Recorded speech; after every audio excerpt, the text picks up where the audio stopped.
4 armed men blocked the mouth of the alley, steel drawn, shoulders set, the kind of men who got paid by the body and slept fine after. The tallest one had already calculated the math, 1 figure in a threadbare coat against 4 blades, and liked those numbers enough to grin. Then the figure in the coat lifted his head. Just that. No weapon. No words. Just eyes that carried the same stillness you find at the center of a killing floor. The grin died. The tall man stepped back without realizing he had moved, and somewhere in the frozen dark behind them, a woman pressed against a wall watched the impossible happen. 4 killers backing away from a beggar who had not even raised his hands. This is not a story about love saving a broken man. This is a story about 2 people too damaged to be saved and too stubborn to stop fighting. If that sounds like something worth your time, stay until the end. You will not be the same after. The blood on Seraphine Vale's right hand had gone cold by the time she reached the outer wall of Blackthorn Manor. She did not feel the cut anymore. Numbness had moved through her body in stages over the past 3 hours, beginning with her chest when Lady Morvena placed the inheritance documents on the desk, and ending with her legs when she realized every door in the manor had been locked from the outside. Morvena had prepared for this night. Seraphine climbed a servant's staircase she had used as a child when sneaking to the kitchens. The window at the top was narrow, built for ventilation, not escape. She tore the sleeve of her dress on rusted iron bolts as she squeezed through, dropped 6 feet to frozen ground, and landed badly on her left ankle. Pain shot through the joint like a hot wire. She bit down on her own knuckle to keep from screaming and tasted the blood that was already there. Behind her, candlelight moved across the upper windows. Morvena's people searching. Seraphine ran. Not gracefully. Not with the composed bearing her father had spent years training into her. She ran the way an animal runs from fire, ugly, desperate, fueled entirely by the conviction that stopping meant death. The streets of Valmere at this hour were a different country from the city she knew. Gaslight barely reached past the main avenues. Beyond those fragile circles of amber, the alleys belonged to men who did not introduce themselves, and women who had stopped expecting kindness long before Seraphine was born. She kept moving, past shuttered shops, past doorways that smelled like rot and old smoke, past a man sleeping in a pile of rags who muttered something in a language she did not recognize. Her ankle was swelling. Each step sent a spike of pain up through her shin. She counted the spikes because counting gave her brain something to do other than acknowledge the truth. She had no money, no allies, no legal standing. Her father had been dead for 11 months. Morvena had spent every one of those months dismantling the legal protections Lord Caedric Veyne had built around his daughter's inheritance. Judges had been paid. Solicitors had been threatened. 2 witnesses who might have testified to the legitimacy of Seraphine's claim had relocated to distant provinces with suspiciously generous compensation. Tonight was the final step. Morvena had presented the papers, forged beautifully. Seraphine's supposed signature on a voluntary transfer of all estate holdings, witnessed by 3 men she had never met, dated 6 weeks before her father's death. When Seraphine refused to confirm the documents, Morvena had not raised her voice. She simply nodded to the man standing behind the desk. He swept the porcelain tea set onto the marble floor. The sound was enormous in that silent room. Then he picked up a shard and held it near Seraphine's face. "You can sign," Morvena said, "or you can bleed. Both accomplish the same thing. One just takes longer." Seraphine grabbed the shard from the man's hand. It sliced her palm open to the bone. She held it like a weapon and stared at her stepmother with eyes that refused to produce tears. "Touch me again," Seraphine said, "and I will put this through your throat." She meant it. That was the terrifying part. Not the threat. The fact that she meant it absolutely and Morvena could see it. The standoff lasted 11 seconds. Then Morvena smiled the way a person smiles when they realize they need a different tool. "Lock the house," Morvena said. Seraphine had 3 minutes before the doors sealed. Now she was outside, injured, freezing, moving through streets that did not care whether she lived or died, carrying nothing except rage and a bleeding hand wrapped in torn silk. She made it 9 blocks before the men found her. 4 of them. Professional. They came out of a cross street with the coordinated movement of people who had done this before. Morvena must have stationed them along the most likely escape routes. smart. Morvena was always smart. It was the one quality Seraphine hated most about her because it meant nothing that happened was accidental. Every cruelty was calculated. Every kindness was a trap. Seraphine backed into an alley that dead-ended against a brick wall. The men followed. The tall one in front drew his sword casually, like he was reaching for a drink. "Lady Vale," he used the title with a mocking flourish, "your stepmother requests your return." "My stepmother can choke on her own ambition," the tall man laughed. "She said you would be difficult." "She said I would be alone," Seraphine corrected. She was right about that. The tall man stepped forward. Behind him, the other three spread to block any gap she might try to squeeze through. Professional, thorough, exactly the kind of men Morvena would hire. Competent enough to succeed, expendable enough to deny. Seraphine pressed her back against the brick wall. Her ankle was screaming, her hand was still bleeding. She had no weapon except a shard of porcelain she had dropped somewhere around block 4. This was the end of her line. She knew it the way you know weather is about to change. Not from evidence, but from the pressure in the air. Then a voice came from the darkness behind the 4 men. "Walk away." 2 words, spoken quietly. No anger, no volume. Just a flat directive delivered with the calm of someone reading aloud from a list. The tall man turned. The other 3 shifted. Seraphine could not see the speaker. He was somewhere in the shadows past the mouth of the alley, invisible except for the suggestion of a silhouette in a long worn coat. "This does not concern you, vagrant," the tall man said. "I did not ask what it concerned. I told you to walk away." The tall man's posture changed. Not much. A slight redistribution of weight, the sword rising an inch. The instinct of a trained fighter recognizing that something about this situation had shifted. "There are 4 of us," the tall man said. "I can count. And one of you." Silence. Then the figure stepped forward, just 1 step, just far enough for the weak gaslight to catch his face. He was tall, lean in the way that men who eat infrequently become lean. His coat was patched, his boots were cracked, his hair was unwashed and pushed back from a face that looked carved from something harder than bone. But it was the eyes that stopped everyone. Cold was not the right word. Cold implied absence. These eyes were full of something that had burned past fury years ago and settled into a kind of absolute terrifying patience. The patience of a man who had seen enough death that the act of causing it no longer required any particular emotion. He looked at the tall man the way a butcher looks at hanging meat, not with malice, with assessment.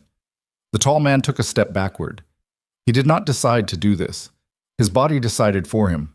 Some deep mammalian alarm system fired in his brainstem and his legs responded before his pride could intervene. "Last warning," the figure said. Same flat voice, same absence of threat, as if threatening were beneath him. The 4 men looked at each other. Some silent calculation passed between them. The math had changed, and they all knew it. 4 against 1 should have been simple, but the 1 was wrong somehow. Broken in a way that made him more dangerous, not less. The way a bridge is more dangerous when it starts to crack, because you cannot predict where the collapse will come from. They left, not running. Men like that did not run, but they walked fast and they did not look back, and within 30 seconds the alley was empty except for Seraphine and the stranger in the torn coat. He looked at her, she looked at him. "You are bleeding," he said. "I am aware. Your ankle is damaged. Also aware." He studied her for a moment. His expression did not soften. Nothing about him suggested compassion or heroism or any of the qualities that stories assign to men who rescue women from dark alleys. He looked at her the way he had looked at the 4 armed men, with assessment, measuring something she could not identify. "Can you walk?" he asked. "I have been walking for 9 blocks on a broken ankle. I can walk." Something moved behind his eyes. Not warmth, more like recognition, the way one wounded animal identifies another. "Then follow me," he said, "unless you prefer to wait here for them to come back with more men." "Who are you?" "Nobody you have heard of." "That is not an answer." "It is the only one you are getting tonight." Seraphine weighed her options. The alley behind her ended in brick. The street ahead led back toward Morvena's territory. The stranger was potentially more dangerous than the men he had just driven away. But Seraphine had learned something in 11 months of watching her stepmother operate. The most dangerous person in the room was not always your enemy. Sometimes the most dangerous person in the room was the only one honest enough to show you exactly what they were. This man was showing her exactly what he was. A predator. But a predator who had just chosen to point his teeth in her direction rather than at her. She followed him. They moved through the lower streets of Valmere for 20 minutes without speaking. He walked ahead, never looking back, never adjusting his pace to accommodate her limp. Either he trusted her to keep up, or he did not care whether she did. Seraphine refused to fall behind. The pain in her ankle had graduated from spike to constant roar, a low grinding agony that colored every step. She kept moving anyway because the alternative was sitting down in the dark and waiting for Morvena's world to close around her like a fist. He led her to a building she would never have entered alone, a tenement on the eastern edge of the merchant quarter. The stairs were narrow and stank of mildew. The room on the third floor was small, cold, lit by a single candle that had burned past the halfway mark. A desk dominated one wall, covered in documents, maps, ledgers, more paper than a vagrant should possess. He locked the door behind them, pulled a wooden chair to the center of the room, and gestured for her to sit. "Let me see the hand," he said. "It is fine." "It is not fine. It is still bleeding. Sit." The way he said it, not a request, not a suggestion, a command delivered with the absolute expectation that it would be obeyed, triggered something in Seraphine that felt like being struck. She had heard that tone before, from her father, from Morvena, from every person who had ever assumed authority over her and expected compliance as a natural consequence. She sat because her ankle left her no choice, but she looked at him the way a cornered dog looks at an outstretched hand, uncertain whether it would deliver food or a blow. He knelt in front of her, took her hand without asking, turned it palm up and examined the wound in candlelight. His fingers were rough, scarred, the hands of a man who had spent years gripping things that cut back. "Deep," he said, "but clean. Porcelain? How did you know?" "The edge pattern. Porcelain cuts differently than glass. Glass tears, porcelain slices." He reached beneath the desk and produced a strip of clean linen, a small bottle of clear liquid. "This will burn. I know what antiseptic feels like. Most people say they do. Then they scream anyway." He poured the liquid. It burned exactly as much as she expected. She did not scream. She did not flinch. She locked her jaw and breathed through her nose and stared at the wall behind his head while the chemical fire ate through the wound. He noticed. She could tell because something shifted in his posture, a slight tension in his shoulders that might have been surprise or might have been something else entirely. He wrapped the linen around her palm, tied it off, released her hand without ceremony. "Who is hunting you?" he asked. "My stepmother." "Why?" "Because I refused to let her steal my inheritance." "And who is your stepmother?" "Lady Morvena of House Vale." The man went still, not the stillness of surprise, the stillness of a predator that has just caught a scent it has been tracking for a very long time. His eyes locked onto hers with an intensity that bordered on violence. "Morvena," he repeated. The name came out of his mouth like a stone dropped into dark water. "What is your name?" "Seraphine Vale, daughter of Lord Caedric Veyne. Caedric Veyne is dead." 11 months ago, which is why Morvena now controls the estate, or believes she does. He stood, walked to the desk, stood with his back to her for a long time, staring at the papers spread across the surface. When he finally spoke, his voice had changed, not softer, darker, like something underneath his control was pressing against the walls he had built around it. "What do you know about your stepmother's business?" he asked. "I know she married my father for his name and his land. I know she has been falsifying documents since before his body was cold. I know she has connections to judges and solicitors across 3 provinces. And do you know what she does beyond your family?" Seraphine hesitated. "What do you mean?" He turned. The candlelight caught his face at an angle that made the hollows beneath his cheekbones look like wounds. "Your stepmother is not merely a greedy widow. She is part of a network, 14 noble families, possibly more. They target weakened houses, Families with single heirs, widowed lords, estates entangled in debt. They arrange marriages, they forge documents, they manufacture debts, and when none of that works fast enough, they arrange funerals.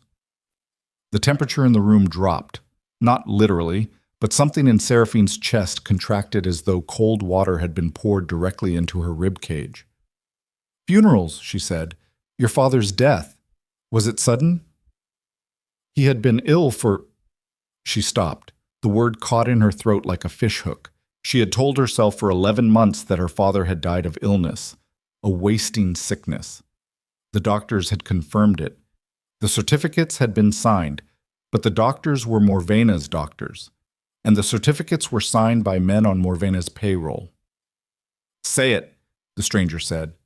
No gentleness, no cushion, just a blade laid on the table between them. "You think she killed him?" "I do not think. I know. I have documentation for 9 families destroyed by this network in the past 6 years. Your father was number 7. Seraphine's vision blurred. Not tears, something colder.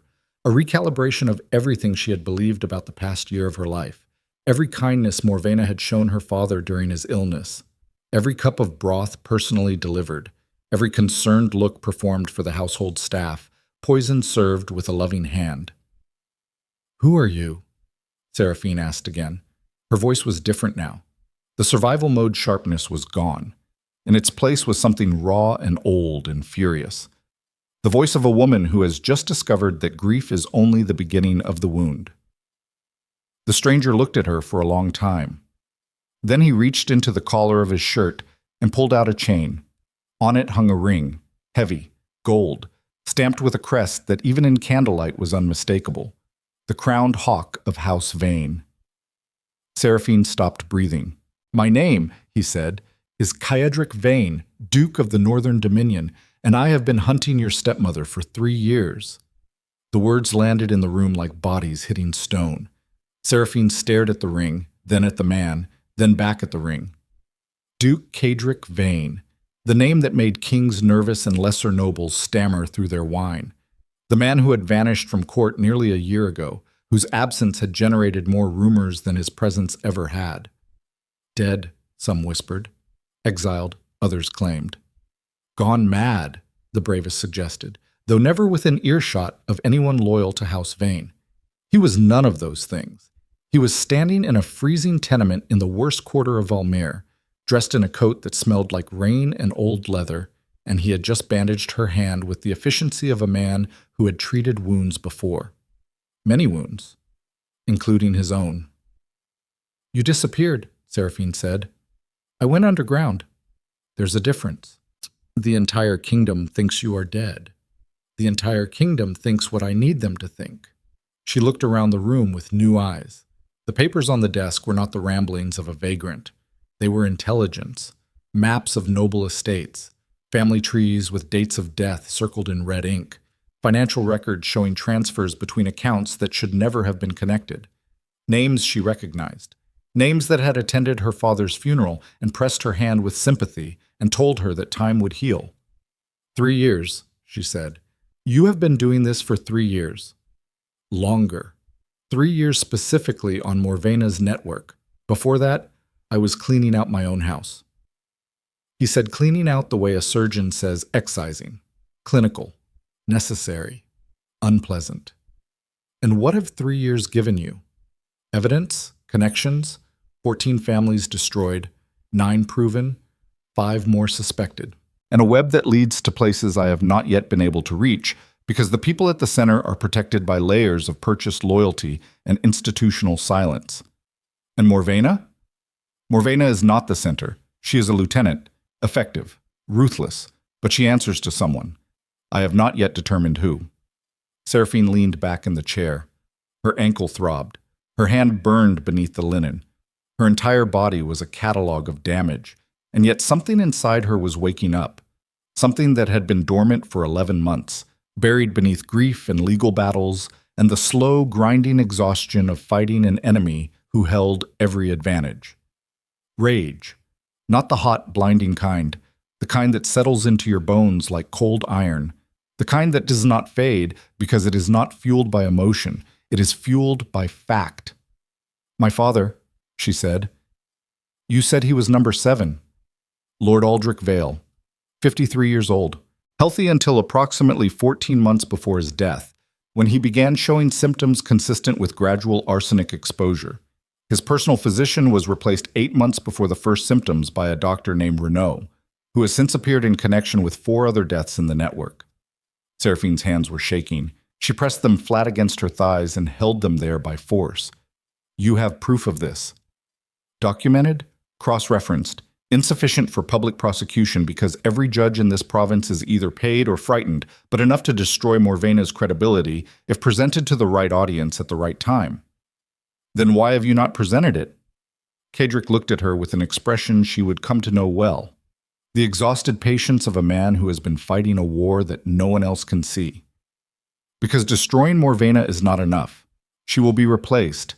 The network will absorb the loss and continue. I need the center. I need the person who sits at the top of this and decides which families live and which families are consumed. Morvena is a weapon. I need the hand that wields her. And you think I can help you find that hand?" He did not answer immediately. He walked to the narrow window and looked out at the dark streets of Valmere. When he spoke, his voice carried something she had not heard in it before: doubt, or something close to it. The sound of a man who has been operating alone for so long that the concept of trust has become a foreign language. "You are the first person to survive Morvena's endgame," he said.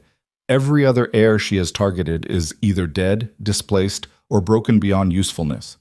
You are standing in my room with a sliced hand and a ruined ankle, and you have not cried once. You threatened to put porcelain through her throat, and you meant it. You followed a stranger into a dark building because you calculated that I was less dangerous than going back." He turned from the window. "I do not need your help," he said. "I need your access. Your name still carries legal weight. Your father's estate still technically belongs to you. Morvena has not yet completed the transfer because you refused to sign. That refusal is a crack in her operation, a small one. But I have spent 3 years looking for exactly this kind of crack." Seraphine stood. Her ankle nearly buckled, but she caught herself against the back of the chair and stayed upright through nothing but refusal to fall in front of this man. "You want to use me," she said. Yes. The honesty hit harder than any lie would have. No dressing, no softening, just the naked machinery of his thinking laid out on the floor between them. "And what do I get?" "Justice," he said. "Morvena dismantled. Your inheritance restored. Proof of what happened to your father delivered to every court in the kingdom." "And if I refuse?" "Then you walk out that door and survive on your own, which, based on tonight, you're capable of doing. But you will be surviving, not fighting. There is a difference." Seraphine held his gaze. The candlelight was dying. Shadows were eating the room from the corners inward. In a few minutes they would be standing in total darkness, 2 strangers bound together by nothing except a shared enemy and the kind of damage that does not heal, it only hardens. "I have a condition," she said. "Name it." "You do not command me. You do not make decisions about my life without my knowledge. You do not treat me as a piece on your board." Something moved through his face. Quick.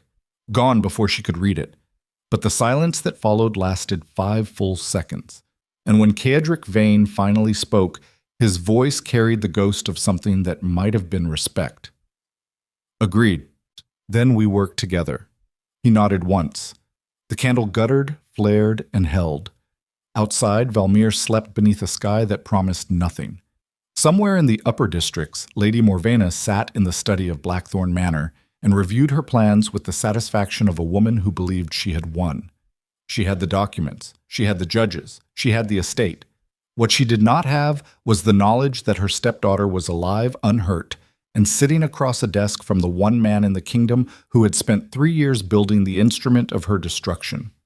And she did not know that in a locked drawer beneath that desk, wrapped in oilcloth and sealed with black wax, lay a letter bearing her own handwriting. A letter she had written 2 years ago to a name she believed no one alive had ever connected to hers. A letter that began with 2 words, "My Lord." A letter addressed to someone inside the royal court itself. Caedric had not shown Seraphine that letter. Not yet. He was not ready to reveal how deep the rot went, how high it climbed, how close it sat to the crown. But as he watched Seraphine Vale wrap her injured hand in fresh linen with the steady precision of someone who had already decided that pain was just another form of information, he understood something that unsettled him in a way no enemy ever had. She was not going to be controllable. She was not going to be a tool he could deploy and then set aside. She was going to become a factor he could not predict, a variable in an equation he had spent 3 years keeping perfectly balanced, and the moment he allowed her into his operation, the entire architecture of his plan would begin to shift in ways he could not calculate. He should have sent her away. He poured her a second cup of water instead, and somewhere in the darkest corridor of his mind, the corridor he kept locked because what lived there was neither strategy nor survival, but something older, something he had cut out of himself years ago, the way a surgeon removes a tumor. A single thought pressed against the walls. She is going to be the death of you. He did not argue with it. He had stopped arguing with the truth a long time ago. The candle had burned to a stub by the time Seraphine woke. She did not remember falling asleep. Her body had simply quit on her.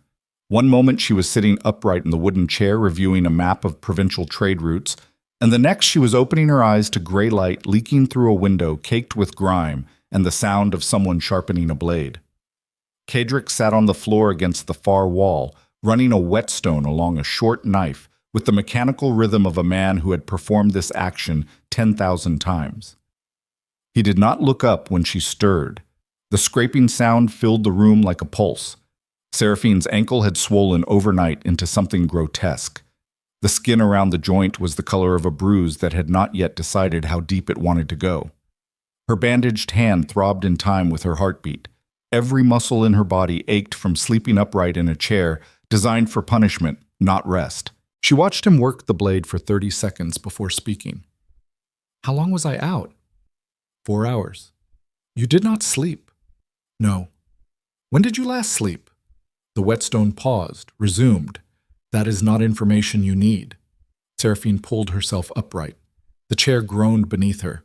She tested weight on her ankle, and the pain flared white behind her eyes, but the joint held, damaged, not destroyed. She could work with damaged. "We need to discuss what happens next," she said. "We do." Caedric set the knife down. Stood. The motion was fluid in a way that contradicted his appearance. The filthy coat, the hollowed cheeks, the general impression of a man who had let himself decay. But underneath that decay was a body that moved like a weapon remembers how to fire. Muscle memory outlasts everything, even self-neglect. Morvena will have reported your disappearance to the city magistrate by now, not as a missing person, as a theft. A theft. She will claim you stole documents from the estate before fleeing. It gives her legal authority to send men after you, and it frames you as a criminal rather than a victim. By noon, every constable in Valmere will have your description. The precision of the prediction sickened Seraphine because she knew instantly that he was right. This was how Morvena operated. She did not chase. She constructed systems that chased for her. Every institution became a net. Every official became a hunter. And the prey exhausted itself fighting the machinery while Morvena sat in her study and drank tea and waited for the inevitable. "Then we cannot stay here," Seraphine said. "No. We move within the hour. I have a second location beneath the merchant quarter. Older, less comfortable, but Morvena's people do not know it exists." "How many locations do you have?" "Enough." That is not an answer. It is the answer that keeps us alive if one location is compromised. What you do not know, you cannot reveal. He looked at her and his expression carried no apology. "That is not a comment on your courage. It is a comment on what pain does to information. Everyone talks eventually. The only variable is time." Seraphine wanted to argue. The part of her that had been raised in drawing rooms and educated by private tutors wanted to insist that she would never betray a confidence under any circumstances. But the part of her that had climbed through a window on a broken ankle and threatened her stepmother with a shard of porcelain understood what Caedric was saying. He was not questioning her loyalty. He was acknowledging reality, and reality did not care about loyalty. "Fine," she said. "What do I need to know?" 3 things. He held up fingers as he spoke. First, your legal standing is your primary weapon. As long as Morvena has not completed the transfer of your father's estate, you retain claim. That claim gives us access to records, accounts, and testimony that I cannot reach on my own. You will need to appear before the provincial magistrate within 14 days to formally contest the transfer, or your claim expires by default. 14 days? Morvena knows this. Morvena is counting on it. She expects you to be dead, captured, or too broken to appear. We need to ensure you do appear, in condition to speak, with documentation sufficient to halt the transfer. You said the judges are paid. The provincial judges are. The magistrate is different. Her name is Aldara Keswick. She is 62 years old, she has held her position for 19 years, and in those 19 years not a single credible accusation of corruption has been leveled against her. She is not clean because she is virtuous. She is clean because she is too smart to be caught and too proud to be bought. That pride is what we exploit. Seraphine noted the word. Exploit. Not trust. Not appeal to. Exploit. Caedric did not see people as allies. He saw them as mechanisms, things that operated according to internal logic, and the key to using them was understanding that logic well enough to predict which lever produced which result. It should have repulsed her. It did not. Because the alternative was Morvena's approach, which was identical in mechanics but decorated with warmth and smiles, and the performance of human connection. At least Caedric was honest about treating people like instruments. Morvena pretended she was not doing it, and that pretense was the real cruelty. Second thing, Caedric said, the letter. He crossed to the desk, unlocked a drawer with a key he wore around his neck alongside the Veyne signet ring, and withdrew a folded document wrapped in oilcloth.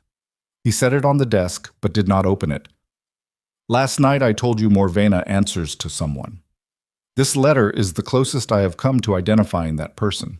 It was recovered 18 months ago from a courier Morvena dispatched to the capital. The courier did not survive the recovery. The way he said did not survive the recovery told Seraphine everything she needed to know about the method of acquisition. She did not ask for details. Details would not change the letter's contents.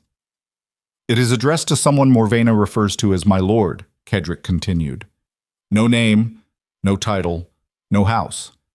But the content describes 3 specific noble families targeted for acquisition, including timelines, methods, and projected financial yields. One of those families was yours. Seraphine's breath caught. Not a gasp. More like the air itself refusing to enter her lungs for a full second before grudgingly resuming. Projected financial yields, she repeated. She wrote about my family's destruction in terms of financial yields. She wrote about it the way a merchant writes about inventory, clinically, with margins calculated and contingencies noted. Your father's death was listed under operational costs. Something inside Seraphine cracked. Not broke. Cracked, the way a foundation cracks before the building above it knows anything is wrong. She stood very still and let the crack run its course and waited for the structure to settle. It did. Barely. Show me the letter, she said. Caedric unwrapped the oilcloth, unfolded the document, placed it flat on the desk under the gray morning light.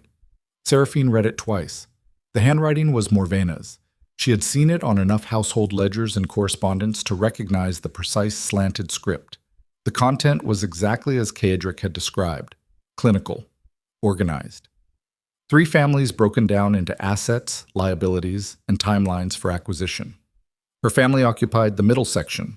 Her father's name appeared 4 times, each time as a problem to be solved. The projected date of his death was listed 3 months before it actually occurred. Morvena had been behind schedule. The third thing, Seraphine said, her voice was level, dangerously level, the kind of level that precedes either perfect control or total collapse. Caedric watched her face. She could feel him reading her the way he read everything, with the detached precision of a man cataloging threats. He was trying to determine whether she was about to shatter. She was not. She had passed the shattering point somewhere around the 9th block last night, when she realized that no one in the entire city of Valmere was going to help her. The grief was still there, the fury was still there, but they had been compressed into something denser and more useful, a fuel source rather than a fire. The third thing, Caedric said, is that what I'm about to ask you to do will destroy your reputation, your social standing, and any possibility of returning to the life you had before tonight. The life I had before tonight was a cage decorated with silk. Ask. He studied her for another 3 seconds. Then he nodded. I need you to go back to Blackthorn Manor. The words hit the room like a slap. Seraphine stared at him. You want me to go back to the woman who murdered my father and tried to have me dragged off the street? I want you to go back and let her believe she has won. Explain. Caedric began moving documents on the desk, pulling maps and charts into a configuration that told a story if you knew how to read it. Morvena operates through 3 channels. Legal, judges, solicitors, notaries who process the forged documents. Financial, bankers who launder the proceeds from seized estates. And social, the aristocratic network that provides cover and introductions to new targets.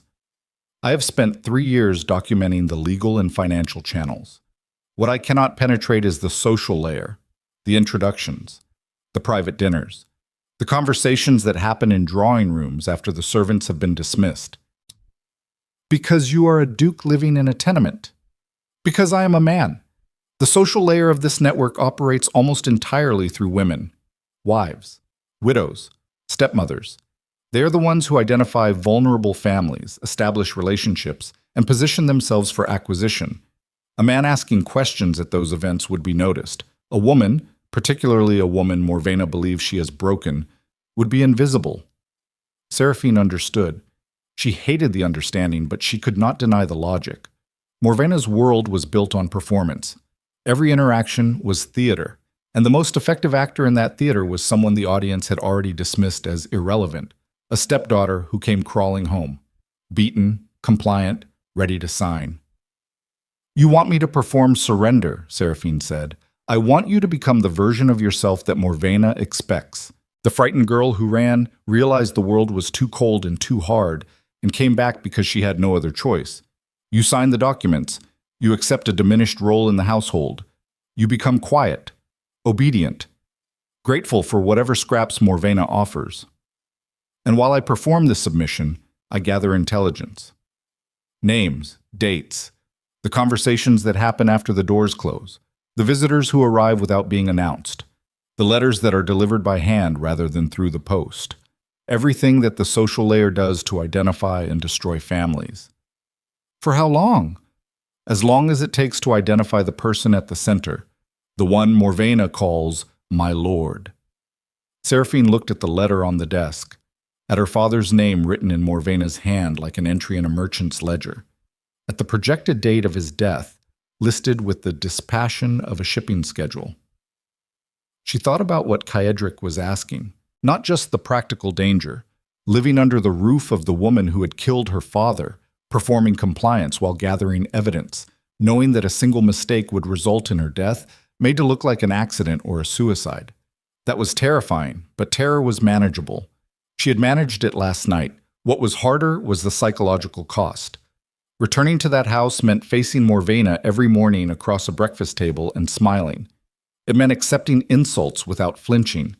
It meant watching the woman who had poisoned her father occupy his chair, his study, his life, and responding with gratitude.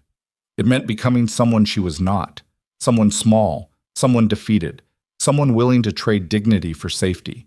It meant letting Morvena believe she had won. And some part of Seraphine, the part that had grabbed the porcelain shard and held it like a knife, screamed against that idea with everything it had. If I do this, Seraphine said, I need something from you.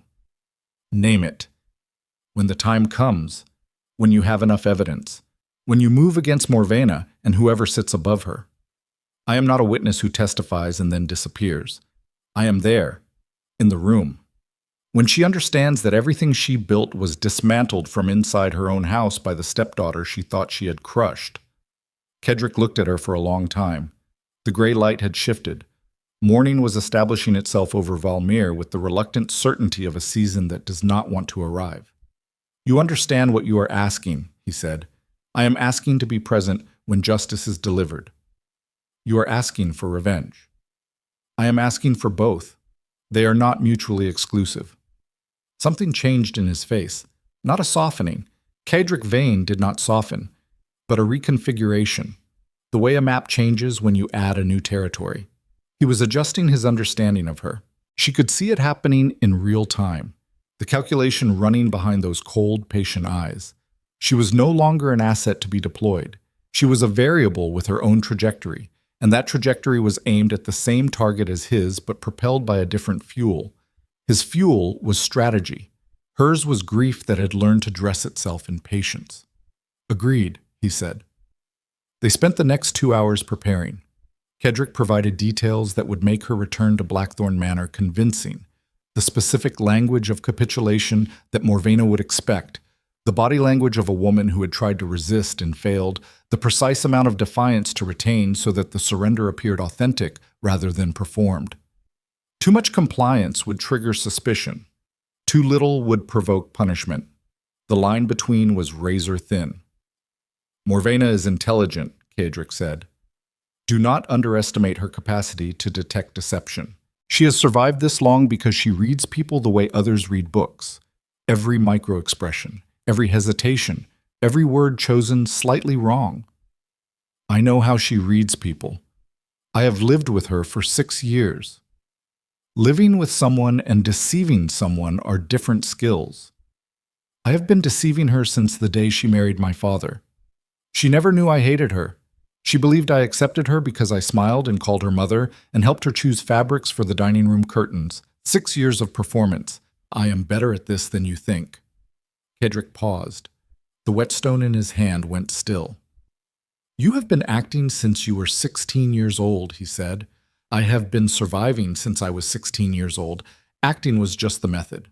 He set the whetstone down, looked at her with that same recalibrating expression. Then he said something she did not expect. "Your father was wrong about you." "Excuse me?" "Caedric Veyne raised you to be a lady. He taught you manners and deportment and the correct way to address a viscount at dinner. He believed he was preparing you for a world of drawing rooms and social obligations. He was not. He was preparing you for war. He just did not know it."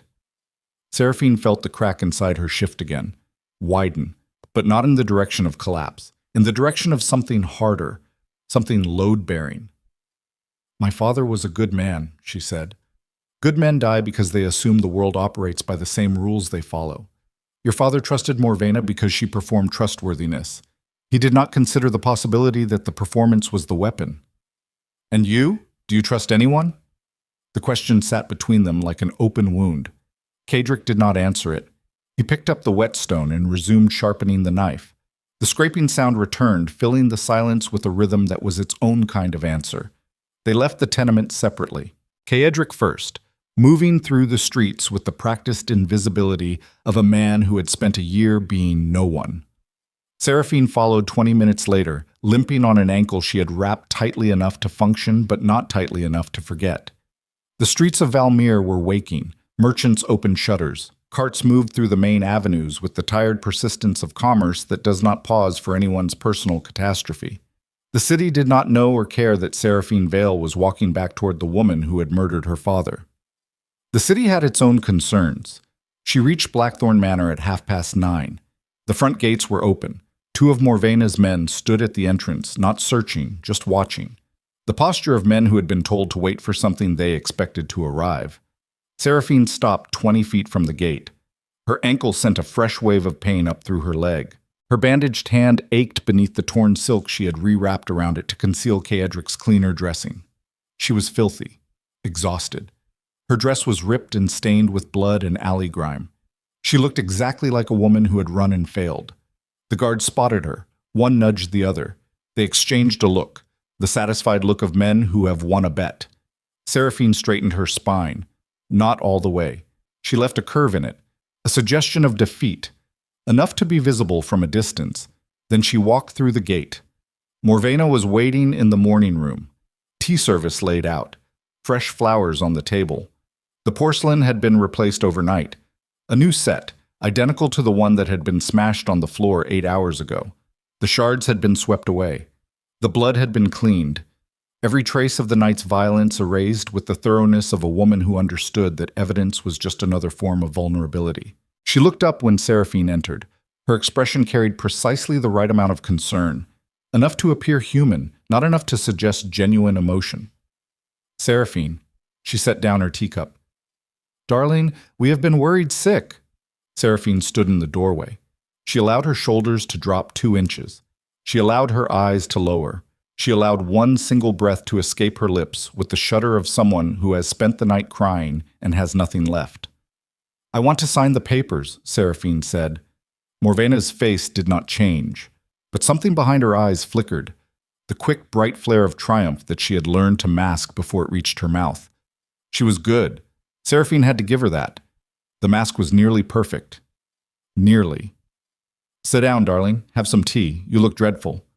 Seraphine sat. She accepted the tea. She wrapped both hands around the cup and let the warmth seep into her damaged palm, and she stared at the liquid with the blank exhaustion of someone who had stopped fighting. And beneath that performance, buried so deep that no micro-expression could betray it, a second Seraphine watched Morvena with the patient, cataloging focus of a hunter who has just entered the blind. The game had begun. 3 days passed. Seraphine signed the preliminary documents. Morvena's solicitor arrived with the formal transfer papers. The process was scheduled for completion within the week. Servants resumed their routines. The household settled back into its rhythms with the institutional memory of a place that had learned to absorb disruption and return to normal. Seraphine performed compliance with a discipline that surprised even herself. She attended meals.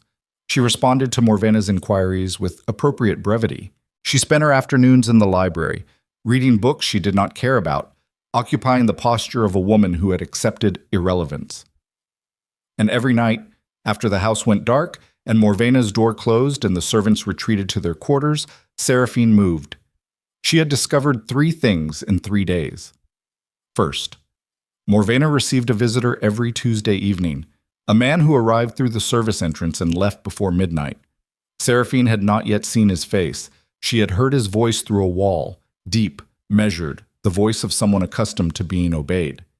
He and Morvena spoke for approximately 2 hours. Seraphine could not make out the words, but the cadence suggested business, not intimacy. Second, Morvena kept a second set of ledgers. The household accounts displayed openly in the study were clean, orderly, unremarkable. But Seraphine had watched Morvena retrieve a different book from a compartment behind a panel in the study wall, a book she consulted only when alone and returned immediately after use. Seraphine had not yet accessed it. The risk was too high, but she knew where it was. Third, Morvena was afraid of someone. This was the discovery that mattered most. Because Morvena was not a woman who experienced fear the way ordinary people did. She experienced it as information, a signal that required analysis and response. But the fear was there, visible in small, almost imperceptible moments. A slight tightness in her jaw when certain names were mentioned at dinner, a fractional pause before answering questions about her correspondence, the barely perceptible way her hand moved toward the study panel when she heard unexpected footsteps in the hall.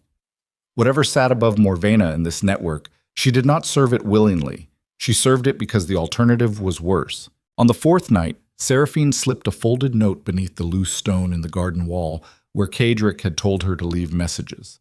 The note contained 3 words and a time. Tuesday, service entrance. 10. She returned to her room. She lay in her bed in the dark and listened to the house breathe around her, and she felt the crack inside her settling into something permanent. A new foundation, built not from the materials her father had given her, manners, education, the expectation of safety, but from something rawer, something that Morvena and Caedric and the cold streets of Valmere had forged into her without permission.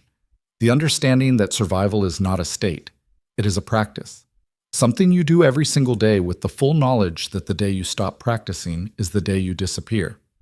Tuesday came.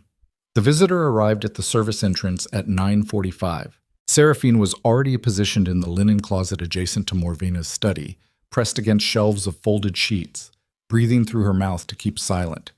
The study door opened, closed. 2 sets of footsteps. Then a voice she recognized, not the deep voice from previous weeks. A different voice, higher, sharper, carrying the particular cadence of someone who has spent decades in royal corridors and has absorbed the architecture of power into their very pronunciation. The Ashford acquisition is behind schedule, Morvena, by 6 weeks. Lord Ashford's widow has proven more resilient than anticipated. She retained independent counsel before we could position ours. Then reposition, or remove the counsel. Removing counsel draws attention. Repositioning requires time. Time is precisely what we do not have. The parliamentary session opens in 11 days. If the Ashford estate is not consolidated before the vote, we lose the proxy and the entire Eastern Bloc fragments. Seraphine pressed her ear harder against the wall. Parliamentary session. Proxy. Eastern Bloc. This was not merely about stealing estates. This was about political control. Consolidated properties meant consolidated voting power. Morvena's network was not just enriching itself, it was building a political machine. One seat, one estate, one murdered lord at a time. I will accelerate the timeline, Morvena said. Her voice carried the careful neutrality of someone managing a superior's expectations while privately calculating the cost of obedience. The widow can be persuaded or eliminated. I do not care which. What I care about is that seat. A pause. Then Morvena spoke again, and this time her voice had dropped to something Seraphine had never heard from her before. Not fear exactly, something adjacent. The tone of a woman standing very close to a line she does not want to cross but sees no way around. And the Vale matter? Resolved, I trust. The girl signed. The transfer completes Friday. Good. The Vale seat carries 3 proxy votes. Combined with Ashford, that gives us 17. Enough to block the reform bill and redirect the treasury allocation. Seraphine's blood went cold. 3 proxy votes. Her father's estate was not just property. It was political infrastructure. And Morvena had not merely stolen a house and a fortune. She had stolen a voice in the governance of the kingdom. The visitor continued speaking for another 20 minutes. Seraphine memorized everything. Names, dates, numbers, the Ashford widow, the parliamentary session, 17 proxy votes, the reform bill, the treasury allocation. Then the visitor said something that stopped her heart. The Duke of Veyne's disappearance remains convenient, but it will not last. When he resurfaces, and he will, he must find nothing to connect our operations to his territory, clean every file, burn every ledger that references the northern estates. If Veyne discovers the connection between our network and his duchy, he will not petition the courts. He will come for us personally. And I would rather face the entire parliamentary opposition than face that man in a room where the doors are locked. The visitor left at 11:15. Seraphine remained in the linen closet for another 30 minutes, waiting until Morvena's footsteps retreated upstairs and the study door was locked and the house settled into its nighttime silence. Then she moved. She reached the garden wall at midnight. The stone was already displaced. Caedric's response to her earlier note was there, a single line in handwriting so controlled it looked mechanical. I will be at the East Bridge. Come alone. She found him standing beneath the bridge in waist-deep shadow, the signet ring tucked inside his shirt, the knife from the tenement visible at his belt. He looked worse than he had 4 days ago, thinner, the hollows in his face deeper, a man burning fuel he did not have. The visitor tonight, Seraphine said. It was not the usual one. Caedric's eyes sharpened. Describe the voice. Educated. Royal court cadence. Precise. He spoke about parliamentary sessions and proxy votes. He referred to my father's estate as carrying 3 proxy votes. He mentioned the Ashford acquisition. And he mentioned you. What did he say about me? That when you resurface, you must find nothing connecting their network to your duchy, and that he would rather face the entire parliamentary opposition than face you in a locked room. Caedric went very still. The kind of stillness she had seen in the alley 4 nights ago, the predator stillness. But this time it was different. This time it was directed inward. Something was recalculating behind those eyes. Something massive. He said those words specifically, Caedric said. Personally. He will come for us personally. Yes. Only 3 people in this kingdom know me well enough to make that assessment with that specific language. 2 of them are dead. He looked at her, and in the darkness under the bridge, his expression carried something she had never seen on his face before. Not fear, not surprise. Something closer to the recognition of a wound you did not know you had until someone pressed it. The third is Lord Chancellor Aldrich Renard. The name landed between them like a blade dropped from a height. Lord Chancellor, the second most powerful position in the kingdom, the man who controlled the parliamentary agenda, the judicial appointments, the treasury allocations, the man who sat at the right hand of the crown and whispered into the ear of governance itself. The center of the web, Seraphine whispered, the center of everything. Caedric leaned against the bridge stone and closed his eyes. For 5 seconds, he looked like a man who had been carrying a weight for 3 years and had just discovered it was twice as heavy as he thought. Then his eyes opened and the exhaustion was gone, replaced by something cold and final. The expression of a man who has stopped calculating odds and started accepting costs. This changes the operation, he said. Renard is not Morvena. He cannot be exposed through provincial courts or local magistrates. He controls the courts. He appoints the magistrates.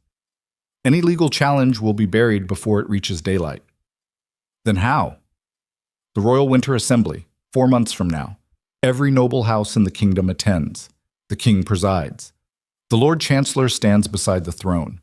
It is the one venue where accusations cannot be suppressed because the entire aristocracy is present as witness.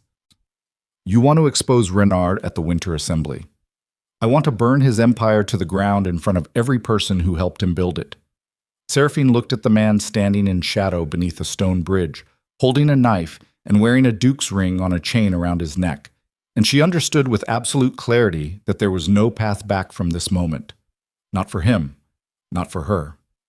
The knowledge they now shared was a death sentence if it remained secret and a declaration of war if it became public. She had 2 choices: walk away and spend her life hiding from a Lord Chancellor who would eventually learn what she knew and send someone to guarantee her silence, or walk forward into 4 months of deception, danger, and the near certain probability of destruction, aimed at a target so powerful that failure did not mean defeat. Failure meant erasure. She did not hesitate. "Tell me what you need," she said. Caedric looked at her. In the darkness, his face was unreadable, but his voice, when it came, carried the weight of a man who has just placed his last remaining asset on the table and pushed it forward. "Everything," he said. "I need everything."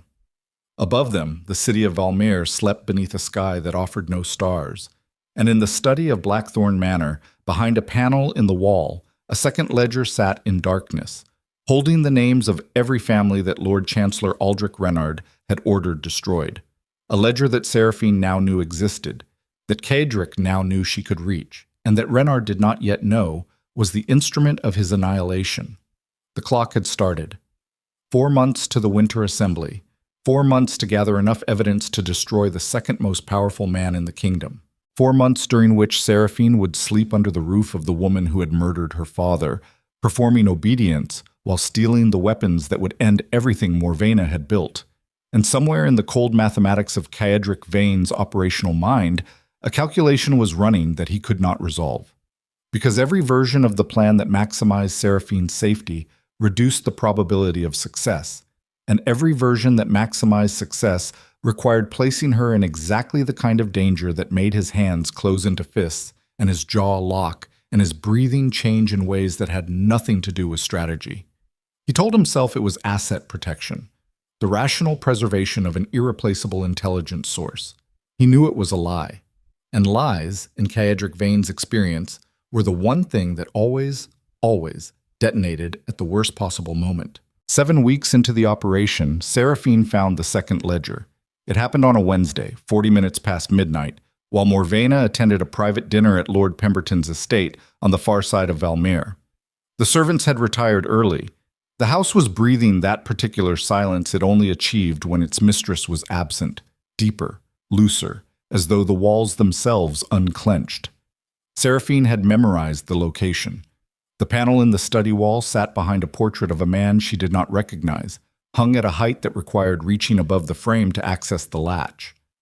She wore gloves. She carried a single candle shielded with a cupped hand. She moved through the hallway with the careful deliberation of someone who understood that a single creaking floorboard was the difference between intelligence and a coffin.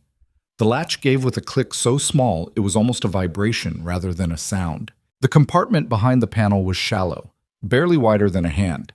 Inside sat a leather-bound book roughly the size of a household Bible, its cover worn smooth from use.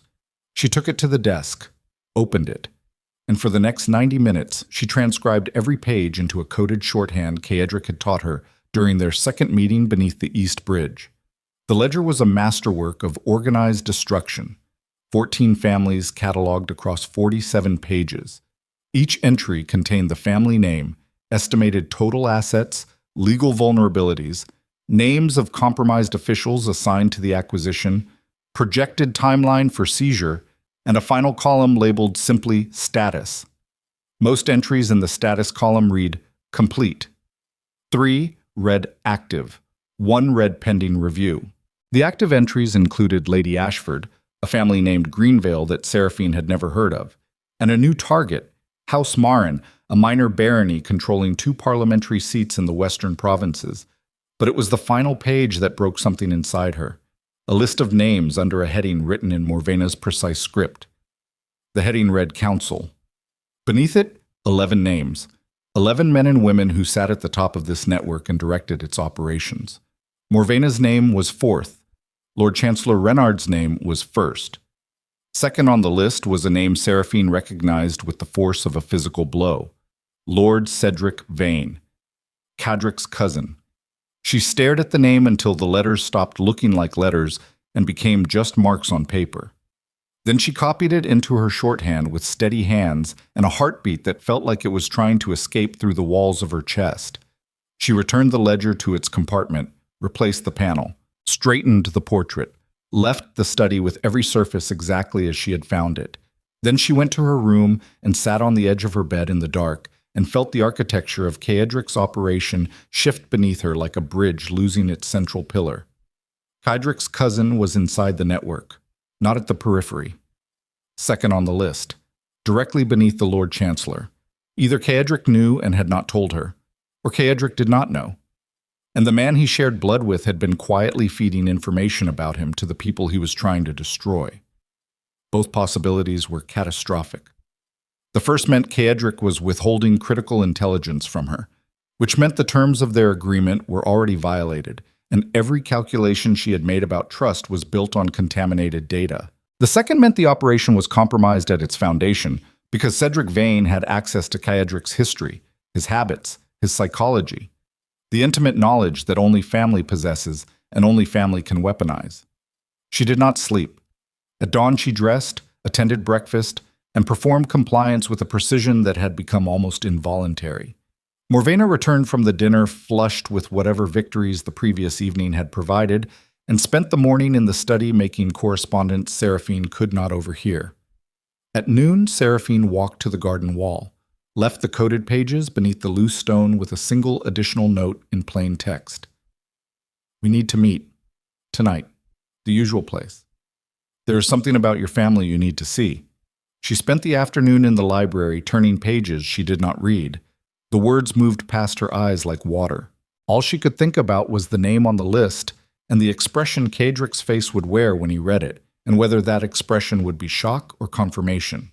She reached the East Bridge at 10. Caedric was already there. He had the coded pages in his hand. He had been reading them in the dark, which meant he had memorized the cipher well enough to decode by feel rather than sight. The man's mind operated at a temperature she could not measure. He did not greet her. He held up the final page of her transcription and pointed to the second name on the council list. "When did you copy this?" he asked. "Last night." "You are certain of the name?" "I copied it letter by letter. Lord Caedric Veyne, second position, directly beneath Renard." Caedric lowered the page. His hand was steady. His face was steady. Everything about him was steady in the way that a structure is steady for the 3 seconds between the detonation and the collapse. Then he turned and walked to the edge of the bridge and placed both hands flat on the stone railing and stood there breathing in a rhythm that was too controlled to be natural. Inhale for 4 counts, hold for 4 counts, exhale for 4 counts. The breathing pattern of a man manually overriding his own nervous system because the autonomic version had just failed. Seraphine waited. She had learned in 7 weeks that Caedric processed catastrophe the way deep water processes a stone. It sinks slowly, displacing everything around it, and the surface remains calm long after the impact has reached the bottom. 2 minutes passed. 3. How long? Caedric said. His voice came out flat, stripped. The voice of a man who has removed every inflection because inflection would reveal what was underneath, and what was underneath would destroy the conversation. How long has his name been in that ledger? The ink was consistent with the rest of the entries. Same pen, same pressure. This was not a recent addition. He has been on that list since the beginning. Caedric's fingers pressed into the stone. She could see the tendons in his hands standing out like cables under strain. Cedric attended my father's funeral, he said. He stood beside me at the graveside. He held my arm when I could not stand because the grief had taken my legs from under me. He was the only family I had left. The words came out in the cadence of a man reciting facts about someone who had died. Except Caedric Veyne was not dead. He was alive, well-positioned, and embedded inside the network that had spent years consuming noble families while Caedric bled himself dry trying to stop it from the outside. He knew, Caedric said. Every move I made, every location I used, every contact I developed. He had access to my personal correspondence until I went underground. He knew my operational patterns, my informants, my targets. Which means the network knew. Which means every piece of intelligence I have gathered in 3 years was gathered under observation. They let me work. They let me investigate. They let me build a case because they knew exactly what I was finding, and they were confident they could neutralize it before it became dangerous. Seraphine felt the ground beneath the operation tilt. 3 years of work. 3 years of Caedric living in tenements and wearing disguises and running agents and sacrificing every comfort and connection that his title afforded him. All of it conducted inside a glass house. Watched, measured, permitted. They had not feared him. They had managed him. The letter, Seraphine said, the one from Morvena to the Lord Chancellor, the courier who did not survive the recovery. Was Cedric involved in your intelligence network at that point? Caedric's jaw locked. She could see the muscles bunching at the hinge. He provided the courier's route. The implication detonated silently between them. If Cedric had provided the courier's route, then Cedric had known the letter would be intercepted, which meant the letter was not stolen intelligence. It was planted intelligence, delivered to Caedric through a channel he trusted, containing exactly enough information to keep him focused on Morvena, while the real architecture of the network operated untouched above her. The letter that had led Caedric to Morvena. The letter that had defined his entire investigation for 18 months. The letter that had convinced him the network's center was reachable if he could just identify the name behind my lord.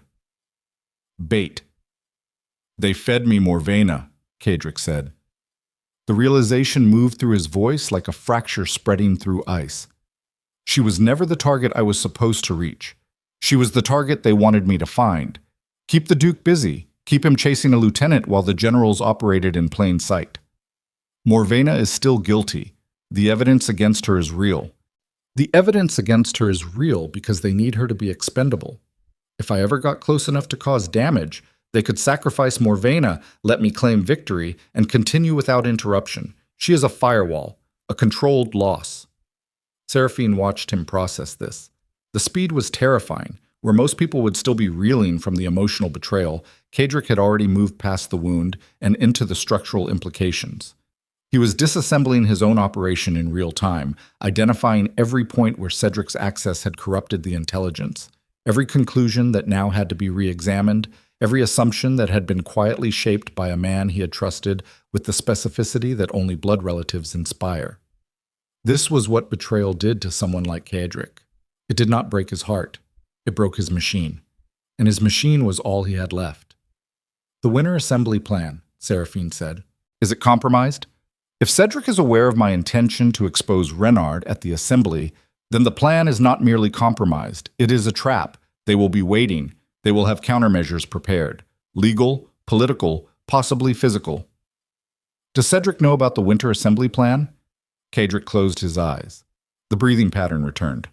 4 counts in. 4 counts held, 4 counts out. I discussed it with him, Caedric said, 6 months ago, before I went underground. I told him my intention to gather sufficient evidence for a public exposure at a major venue. I did not specify the Winter Assembly, but he would not need me to specify. It is the only venue that meets the criteria. Then he knows.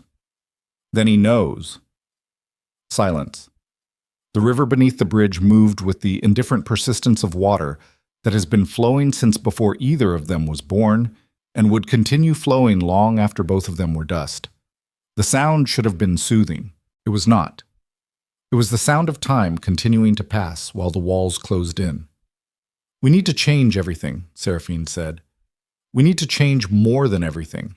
We need to become something we have not been. Every pattern I have established in 3 years is known. Every method, every tendency, every instinct. Caedric knows me the way you know a language you grew up speaking.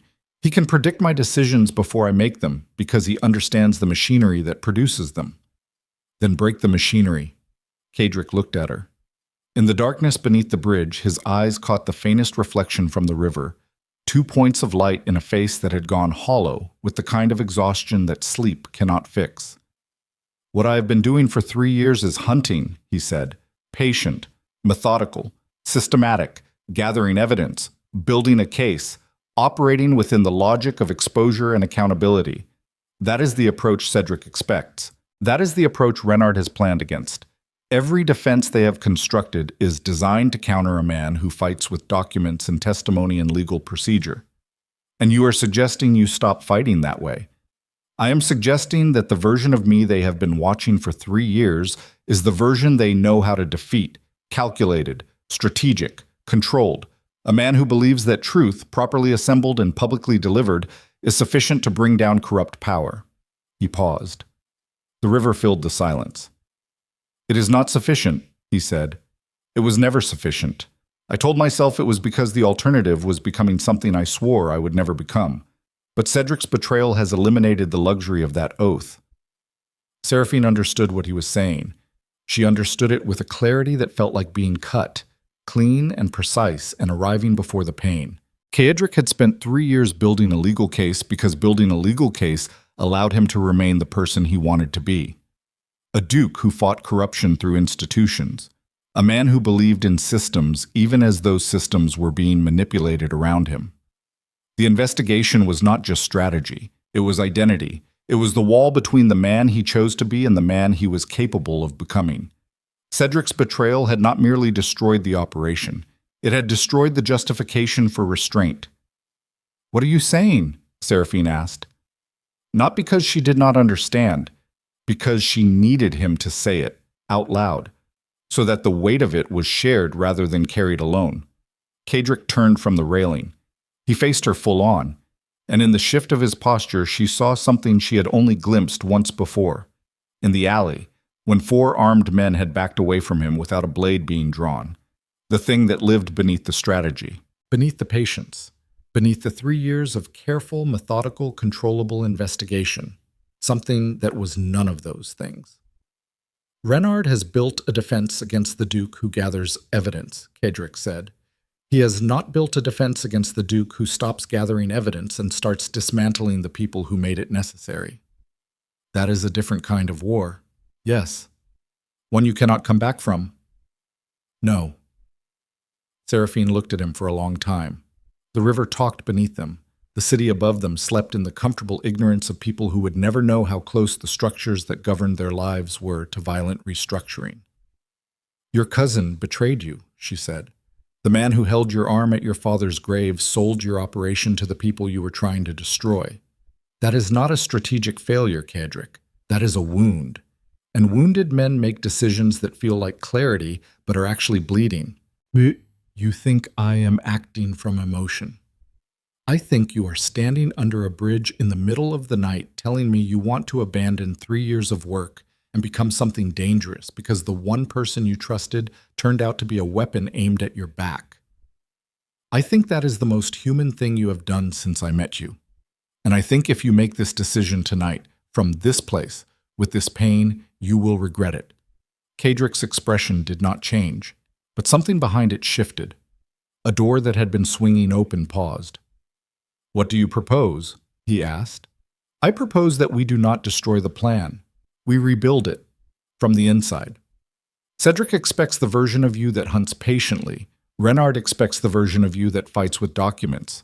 So we give them both exactly what they expect, while building something underneath that neither of them has ever seen. And what is that? Me. The word landed in the space between them with a weight that surprised both of them. Seraphine had not planned to say it. The word had arrived from the same place that had produced the porcelain shard in Morvena's study, the place inside her that made decisions before her conscious mind had finished calculating costs. "They know you," she said. "Caedric knows your methods. Renard knows your patterns. Your entire operational history is compromised, but they do not know me. To Morvena, I am a defeated stepdaughter who signed away her inheritance and reads novels in the library. To the network, I do not exist. I am invisible, and I have been invisible my entire life. I know how to operate in that space because I have lived there since I was 16 years old." "You are suggesting that you become the primary operative.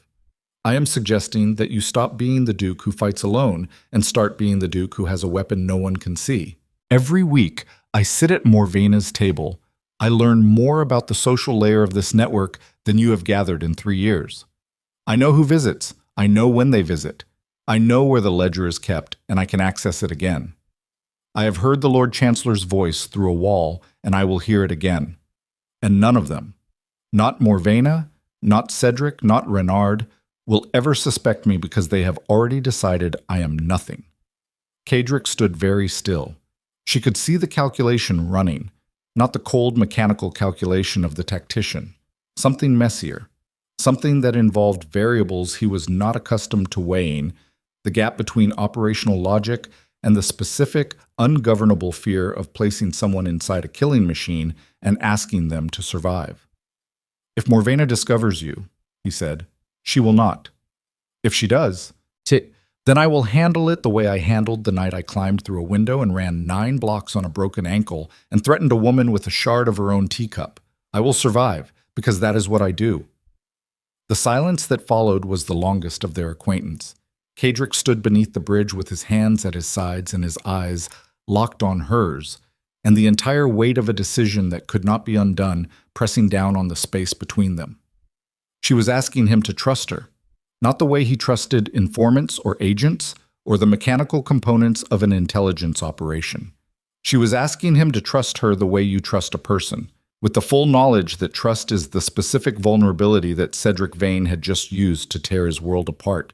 She was asking him to do the one thing his cousin's betrayal had made almost impossible, and she was asking him to do it right now, tonight, standing in the wreckage of everything he had built. "You understand," Caedric said, "that if I agree to this, I am placing the entire operation in your hands, not as a partnership, as a dependency. If you fail, if you are discovered, if Morvena even suspects what you are doing, there is no secondary plan. There is no fallback. There is only the Lord Chancellor sitting in his chair and my cousin standing at his right hand and every family they intend to destroy going down exactly the way mine almost did. I understand. And you understand that I will not be able to protect you. Inside that house, you are alone. If something goes wrong at 3 a.m, I will not be there. I will be under a bridge or in a tenement or somewhere in the dark waiting for a message that may not come. And the waiting will be—" He stopped. The word he had been about to say died on his lips, but Seraphine heard it anyway. The waiting will be unbearable, not because the operation would be at risk, because she would be at risk. And somewhere in the cold machinery of Caedric Veyne's mind, a component had been installed that he had not authorized and could not remove, a component that registered her safety as something more than operational necessity. He knew it. She could see him knowing it, and she could see him hating the knowing with every fiber of a man who had spent his life treating attachment as a structural weakness to be eliminated before it could be exploited. Caedric had just proven him right. Attachment was a weakness. Love was a lever. Trust was a door left open for anyone willing to walk through it with a knife. And here he was, standing at another door, being asked to open it again, by a woman who was simultaneously the most valuable asset in his destroyed operation and the most dangerous variable in his emotional architecture. "Agree," Seraphine said. "Not because it is safe, not because it is smart. Agree because it is the only option that does not end with you becoming the thing they already believe you are. a man alone in the dark with nothing left but the capacity for violence. Caedric's jaw worked. The tendons in his neck stood out like ropes under load. "Agreed," he said. The word came out like something torn from its foundations. Seraphine nodded. She did not reach for him. She did not offer comfort. She understood instinctively that comfort was the one thing Caedric Veyne could not accept right now, because accepting it would mean acknowledging the need for it, and acknowledging need was the specific surrender his entire identity was constructed to prevent. Instead, she said, "I will have the next intelligence drop at the garden wall in 4 days. The Lord Chancellor's associate visits on Tuesdays. This Tuesday, I will be closer. I will get more. Be careful." 2 words, spoken in a tone she had never heard from him. Not a command, not a tactical directive. Something raw, something that had escaped the machinery before the filters could catch it. She turned and walked back toward Blackthorn Manor. Her ankle no longer hurt. 7 weeks of healing had reduced the damage to a dull memory that only surfaced in cold weather. Her hand had scarred over, a thin white line across the palm that she looked at every morning as a reminder that she was capable of holding a weapon when the situation required it. Behind her, Caedric stood beneath the bridge and watched her disappear into the dark streets of Valmere. He did not move for a long time. The river talked. The city slept. And inside his chest, in the space where 3 years of isolation had carved out a cavity specifically designed to hold nothing, something was settling in that he could not dislodge and could not name and could not afford. He reached into his shirt and pulled out the chain. The signet ring hung in the darkness. The crowned hawk of House Veyne. The symbol of a bloodline that now included a traitor who had sold him to his enemies while holding his arm at a graveside and telling him that family was all that mattered. Caedric closed his fist around the ring. The metal edges bit into his palm. He squeezed until the pain was sharp enough to replace the other thing. The thing that had no edges, no boundaries, no tactical application. Then he let go, tucked the ring back inside his shirt, and walked into the dark in the opposite direction from the woman he had just handed his entire war to, carrying the knowledge that the man he had been for 34 years, the controlled, strategic, self-sufficient instrument of justice, had just died beneath a bridge in Valmere. Whatever walked away from that bridge was something else, something that did not yet have a name, something assembled from the wreckage of betrayal and the terrifying, ungovernable weight of needing another person to survive. He did not know if it was stronger than what came before. He only knew it was irreversible. The Royal Winter Assembly arrived on the coldest night Valmere had seen in 14 years.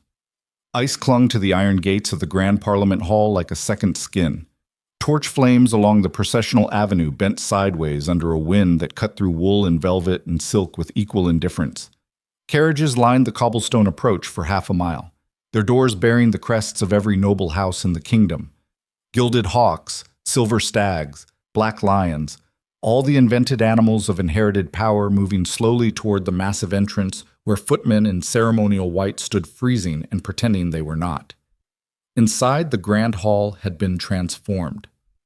10,000 candles burned in chandeliers the size of fishing boats. The marble floor reflected the light back upward, creating the illusion that the room existed between 2 skies. Long tables draped in white linen held enough crystal and silver to ransom a province.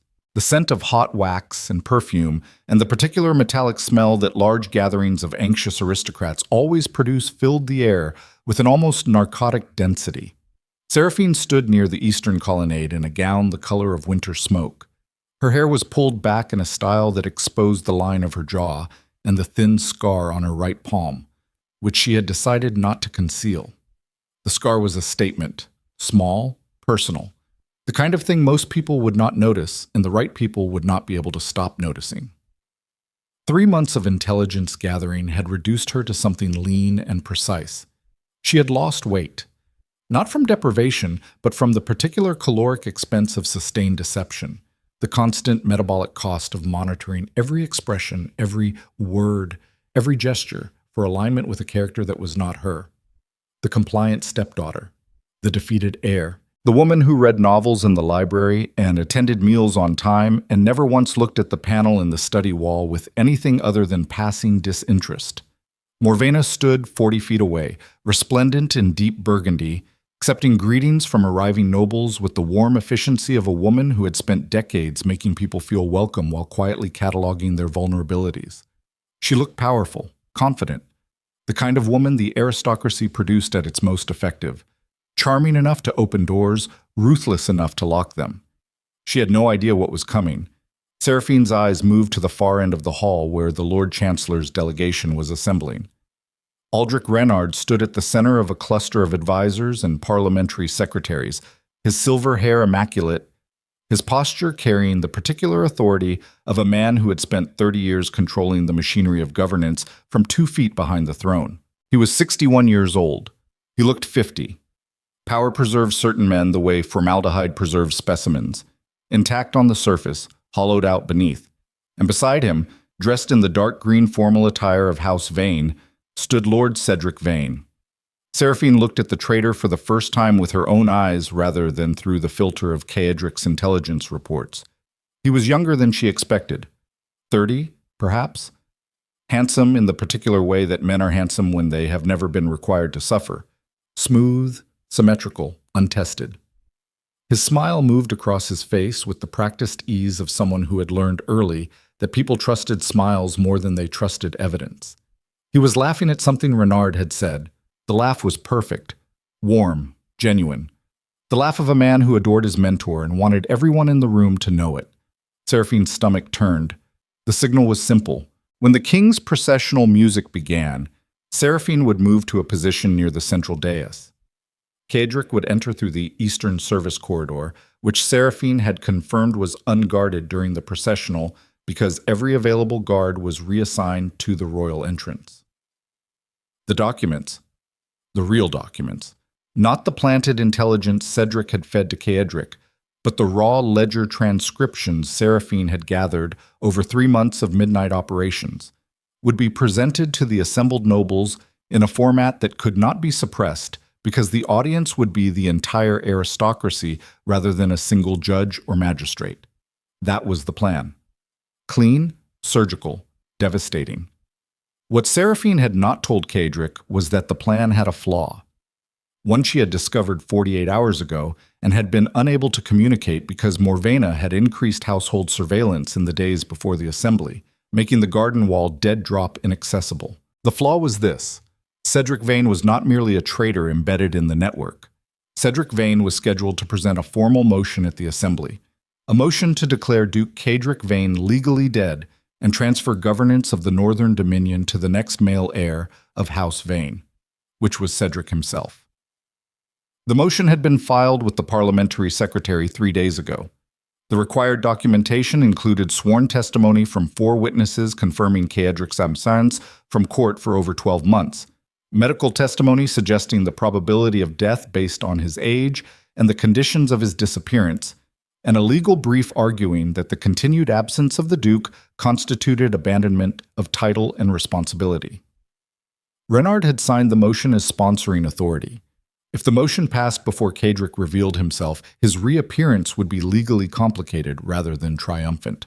A man declared dead who suddenly appears must prove his identity through formal channels controlled by the Lord Chancellor. His testimony would be delayed, his evidence would be impounded for verification, and the parliamentary session would adjourn before any of it could be heard publicly. Caedric and Renard were not just defending against exposure, they were preempting it, killing Caedric legally before he could kill them politically. The processional music began, brass and strings swelling through the grand hall with the weighty solemnity that monarchy requires of its own soundtrack. Every noble turned toward the royal entrance. The king appeared, elderly, frail, propped up by ceremony and the residual authority of a crown that was increasingly decorative rather than functional. He moved through the hall with the deliberate pace of a man who had learned to make slowness look like dignity. Seraphine moved to her position near the central dais. Her heart was running at a rate that would have concerned a physician. She controlled her breathing, controlled her expression. Let her eyes sweep the room with the vacant attention of a woman attending an event she did not care about. The king took his seat. The Lord Chancellor took his position at the right hand of the throne. Caedric Veyne stood 2 steps behind, his green formal attire catching the candlelight in a way that made him look like something growing in a garden. Decorative, rooted, alive with the patient confidence of a man who believed he had already won. The parliamentary secretary rose to read the evening's agenda. Formal greetings, a trade resolution, 2 minor land disputes, and then, fourth on the list, the motion regarding the governance of the Northern Dominion. Fourth, they had buried it in the middle of the agenda like a landmine disguised as administrative procedure. By the time most nobles registered what was being discussed, the vote would already be called. Seraphine had perhaps 20 minutes before the motion was reached. Caedric was supposed to enter during the processional. The processional was ending. He was not here. She scanned the eastern colonnade. The service corridor entrance was a narrow door behind a tapestry depicting a historical battle scene. The door was closed, no movement behind it. 5 minutes passed. The first agenda item, formal greetings, proceeded with the numbing ceremony that characterized everything the aristocracy did. Lords rose, acknowledged the crown, sat down. Ladies curtsied from their seats. The ritual consumed time with the deliberate inefficiency of an institution that measured its importance by how much time it could afford to waste. 10 minutes. The trade resolution was introduced. A minor dispute about tariffs on imported textiles that interested no one but generated discussion because discussion was the currency of men who were paid to speak rather than act. Caedric was still not here. Seraphine felt the first cold thread of genuine fear weave through her chest. Not the manageable fear of discovery, the deeper fear of operational failure, the specific terror of realizing that you are standing alone inside the machine you plan to destroy, and the person who was supposed to stand beside you has not arrived, and you do not know why. She ran possibilities.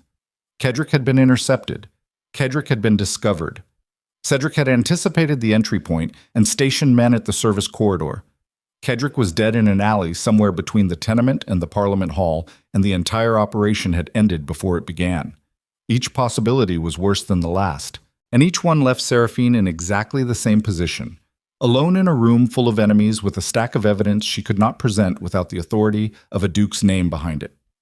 15 minutes. The trade resolution passed. The first land dispute was introduced. Seraphine could feel the agenda advancing toward the motion like a blade descending in slow motion. She made a decision. The decision did not arrive through calculation. It arrived the way all her most important decisions arrived, from the place inside her that operated below strategy, below fear, below the careful architecture of planning and preparation.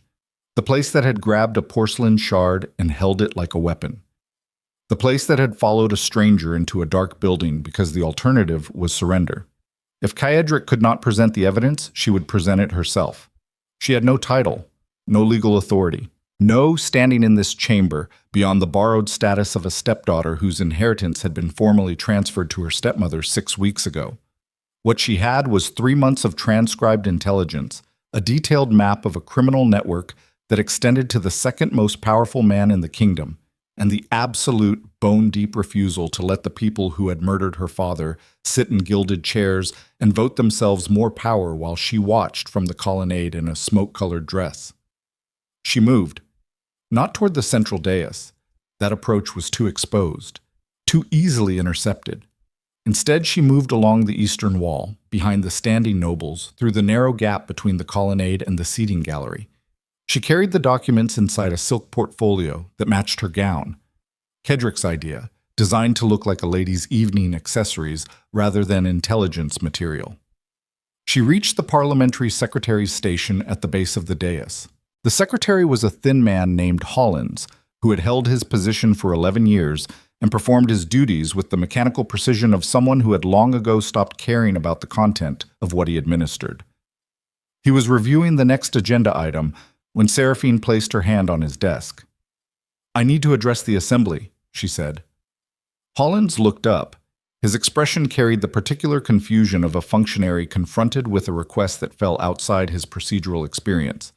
"Madam, the agenda is fixed. Speakers must be registered 7 days prior to. I am exercising the right of personal petition. Article 12 of the Parliamentary Charter.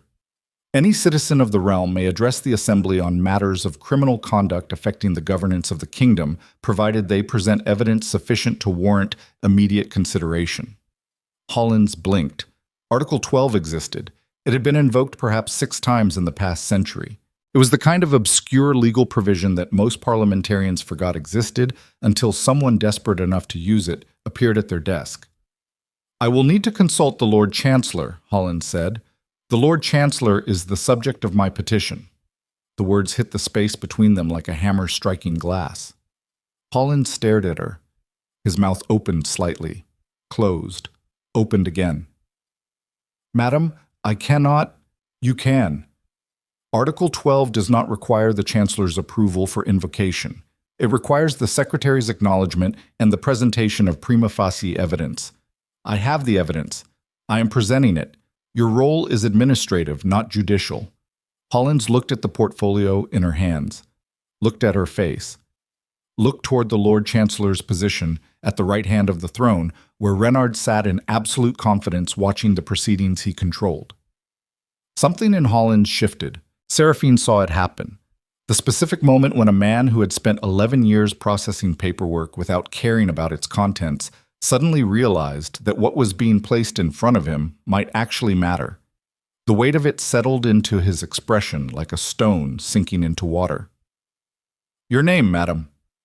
"Lady Seraphine Vale, daughter of Lord Caedric Veyne, whose death I am prepared to prove was orchestrated by members of this assembly." Hollins picked up his pen. His hand was shaking. He wrote her name on the register with the careful penmanship of a man who understood that what he was writing would be read by historians. "The assembly will hear you after the current agenda item," he said. "You will have 5 minutes. I will have as long as the evidence requires." Seraphine turned from the desk. She had perhaps 4 minutes before the current land dispute concluded, and her name was called. 4 minutes in which the Lord Chancellor would be notified of the petition, would read the subject line, and would begin deploying whatever countermeasures he had prepared for exactly this contingency. She looked toward Renard. He had not yet noticed the disruption at the Secretary's station. He was watching the land dispute with the bored attention of a man who already knew the outcome because he had arranged it. She looked toward Caedric. He was speaking quietly with an aide, leaning close, his expression carrying the easy confidence of someone operating inside a plan that was proceeding exactly as designed. She looked toward the Eastern Service corridor. The door was opening. Caedric Veyne stepped into the Grand Hall of the Royal Parliament, and the temperature of the room dropped by 10 degrees. He was not dressed in a beggar's coat. He was not disguised. He was not hidden. He wore the full military dress uniform of the Duke of the Northern Dominion, black wool and silver trim, the crowned hawk of House Veyne emblazoned across his chest, a ceremonial sword at his hip that was not ceremonial because Caedric did not own objects he could not use. His hair was cut short. His face was shaved clean for the first time in a year. The hollows in his cheeks remained, and the effect was not weakness, but the opposite. The stripped, essential architecture of a man who had burned away everything unnecessary and arrived at the irreducible core. He looked like a weapon that had decided to stop pretending it was something else. The first noble to see him stopped talking mid-sentence. The silence spread outward through the hall like a shockwave, each successive ring of awareness producing the same response. A caught breath, a frozen expression, the particular paralysis that occurs when the human brain processes something it has already categorized as impossible. Duke Caedric Veyne. Missing for over a year. Presumed dead. The subject of a motion scheduled to formalize that death within the next 10 minutes. Standing in the Grand Hall, alive, armed, and walking toward the central dais with a stride that made every guard in the room reach for a weapon they were not sure they were authorized to draw. Renard saw him. The Lord Chancellor's face underwent a transformation that lasted less than 2 seconds, but contained an entire biography of fear. The controlled mask cracked. Beneath it was the face of a man who had built a fortress and was watching someone walk through the walls as if they were made of paper. Caedric saw him, and Caedric's reaction was worse. Not fear, but recognition. The specific recognition of a man who has been preparing for a confrontation he hoped would never arrive and has just realized that hope was the wrong strategy. "Cousin," Caedric said. The word carried across the silent hall with the acoustic clarity that large marble spaces provide to sounds made in absolute quiet. Caedric did not respond to Caedric. He did not look at him. He walked past the assembled nobles, past the frozen guards, past the parliamentary secretary who had gone white as his own stationery, and he stopped at the base of the central dais. He looked at Seraphine. She looked at him. The entire hall watched them. 1,000 nobles, the king himself, every power broker and political operator and titled landowner in the kingdom, all of them suspended in the charged silence that precedes something that cannot be taken back. Caedric's eyes moved from Seraphine's face to the silk portfolio in her hands, then to the parliamentary register on Hollins's desk where her name was freshly written, then back to her face. He understood. In the space of a single glance, he understood everything. That she had prepared to present the evidence alone, that she had invoked a legal provision he had not anticipated, that in his absence she had done the one thing his operational plan had never accounted for. She had become the operation. Something moved through his expression that the 1,000 watching nobles would later describe in a dozen different ways: admiration, fury, terror, pride. All of them were right. None of them were sufficient. "Together," Seraphine said. Quiet. Just for him. Caedric turned to face the assembly. Seraphine stepped to his side. The portfolio opened in her hands. The documents caught the light of 10,000 candles. Renard rose from his chair. His voice cracked across the hall with the authority of a man who controlled the room and every mechanism within it. "Guards, remove these individuals immediately. The Duke is legally deceased, and this woman has no standing to—" "I am standing in this hall," Caedric said. His voice was not loud. It did not need to be. The acoustics carried it to every corner with the effortless reach of sound produced by someone who has spent a lifetime being listened to, whether he shouted or whispered. "I am breathing. My heart is beating. And the motion to declare me dead was filed by my cousin 3 days ago on your authority, Lord Chancellor, for the specific purpose of preventing what is about to happen in this room." The hall erupted. Not into chaos. The aristocracy did not do chaos, but into the particular turbulence of 1,000 people trying to speak at the same time while maintaining the illusion of decorum. Voices overlapped. Chairs scraped. The parliamentary secretary was banging his gavel with the increasing desperation of a man who understood that procedure had just been detonated. Renard turned to the guards. "I said remove them." The guards looked at Caedric, then at each other. The calculation was visible on their faces, the specific arithmetic of men who were being asked to physically restrain a duke, who was armed, standing in his own right, and looking at them with the expression of someone who had already decided how many of them he was willing to go through before the evening was over. The guards did not move. Caedric stepped forward. His composure had reassembled itself, but the seams were showing. His smile was back, but it sat on his face like a mask placed slightly off-center. "Cousin, this is unexpected. We are relieved to see you alive, of course, but you must understand, the proper channels are what brought me here," Caedric said. 3 years of proper channels. 3 years of investigation conducted through your intelligence network, cousin, using sources you provided, following routes you mapped, reaching conclusions you designed me to reach. The word designed landed in the hall like a blade hitting a table. Caedric's smile flickered. "I do not understand what you are suggesting," Caedric said.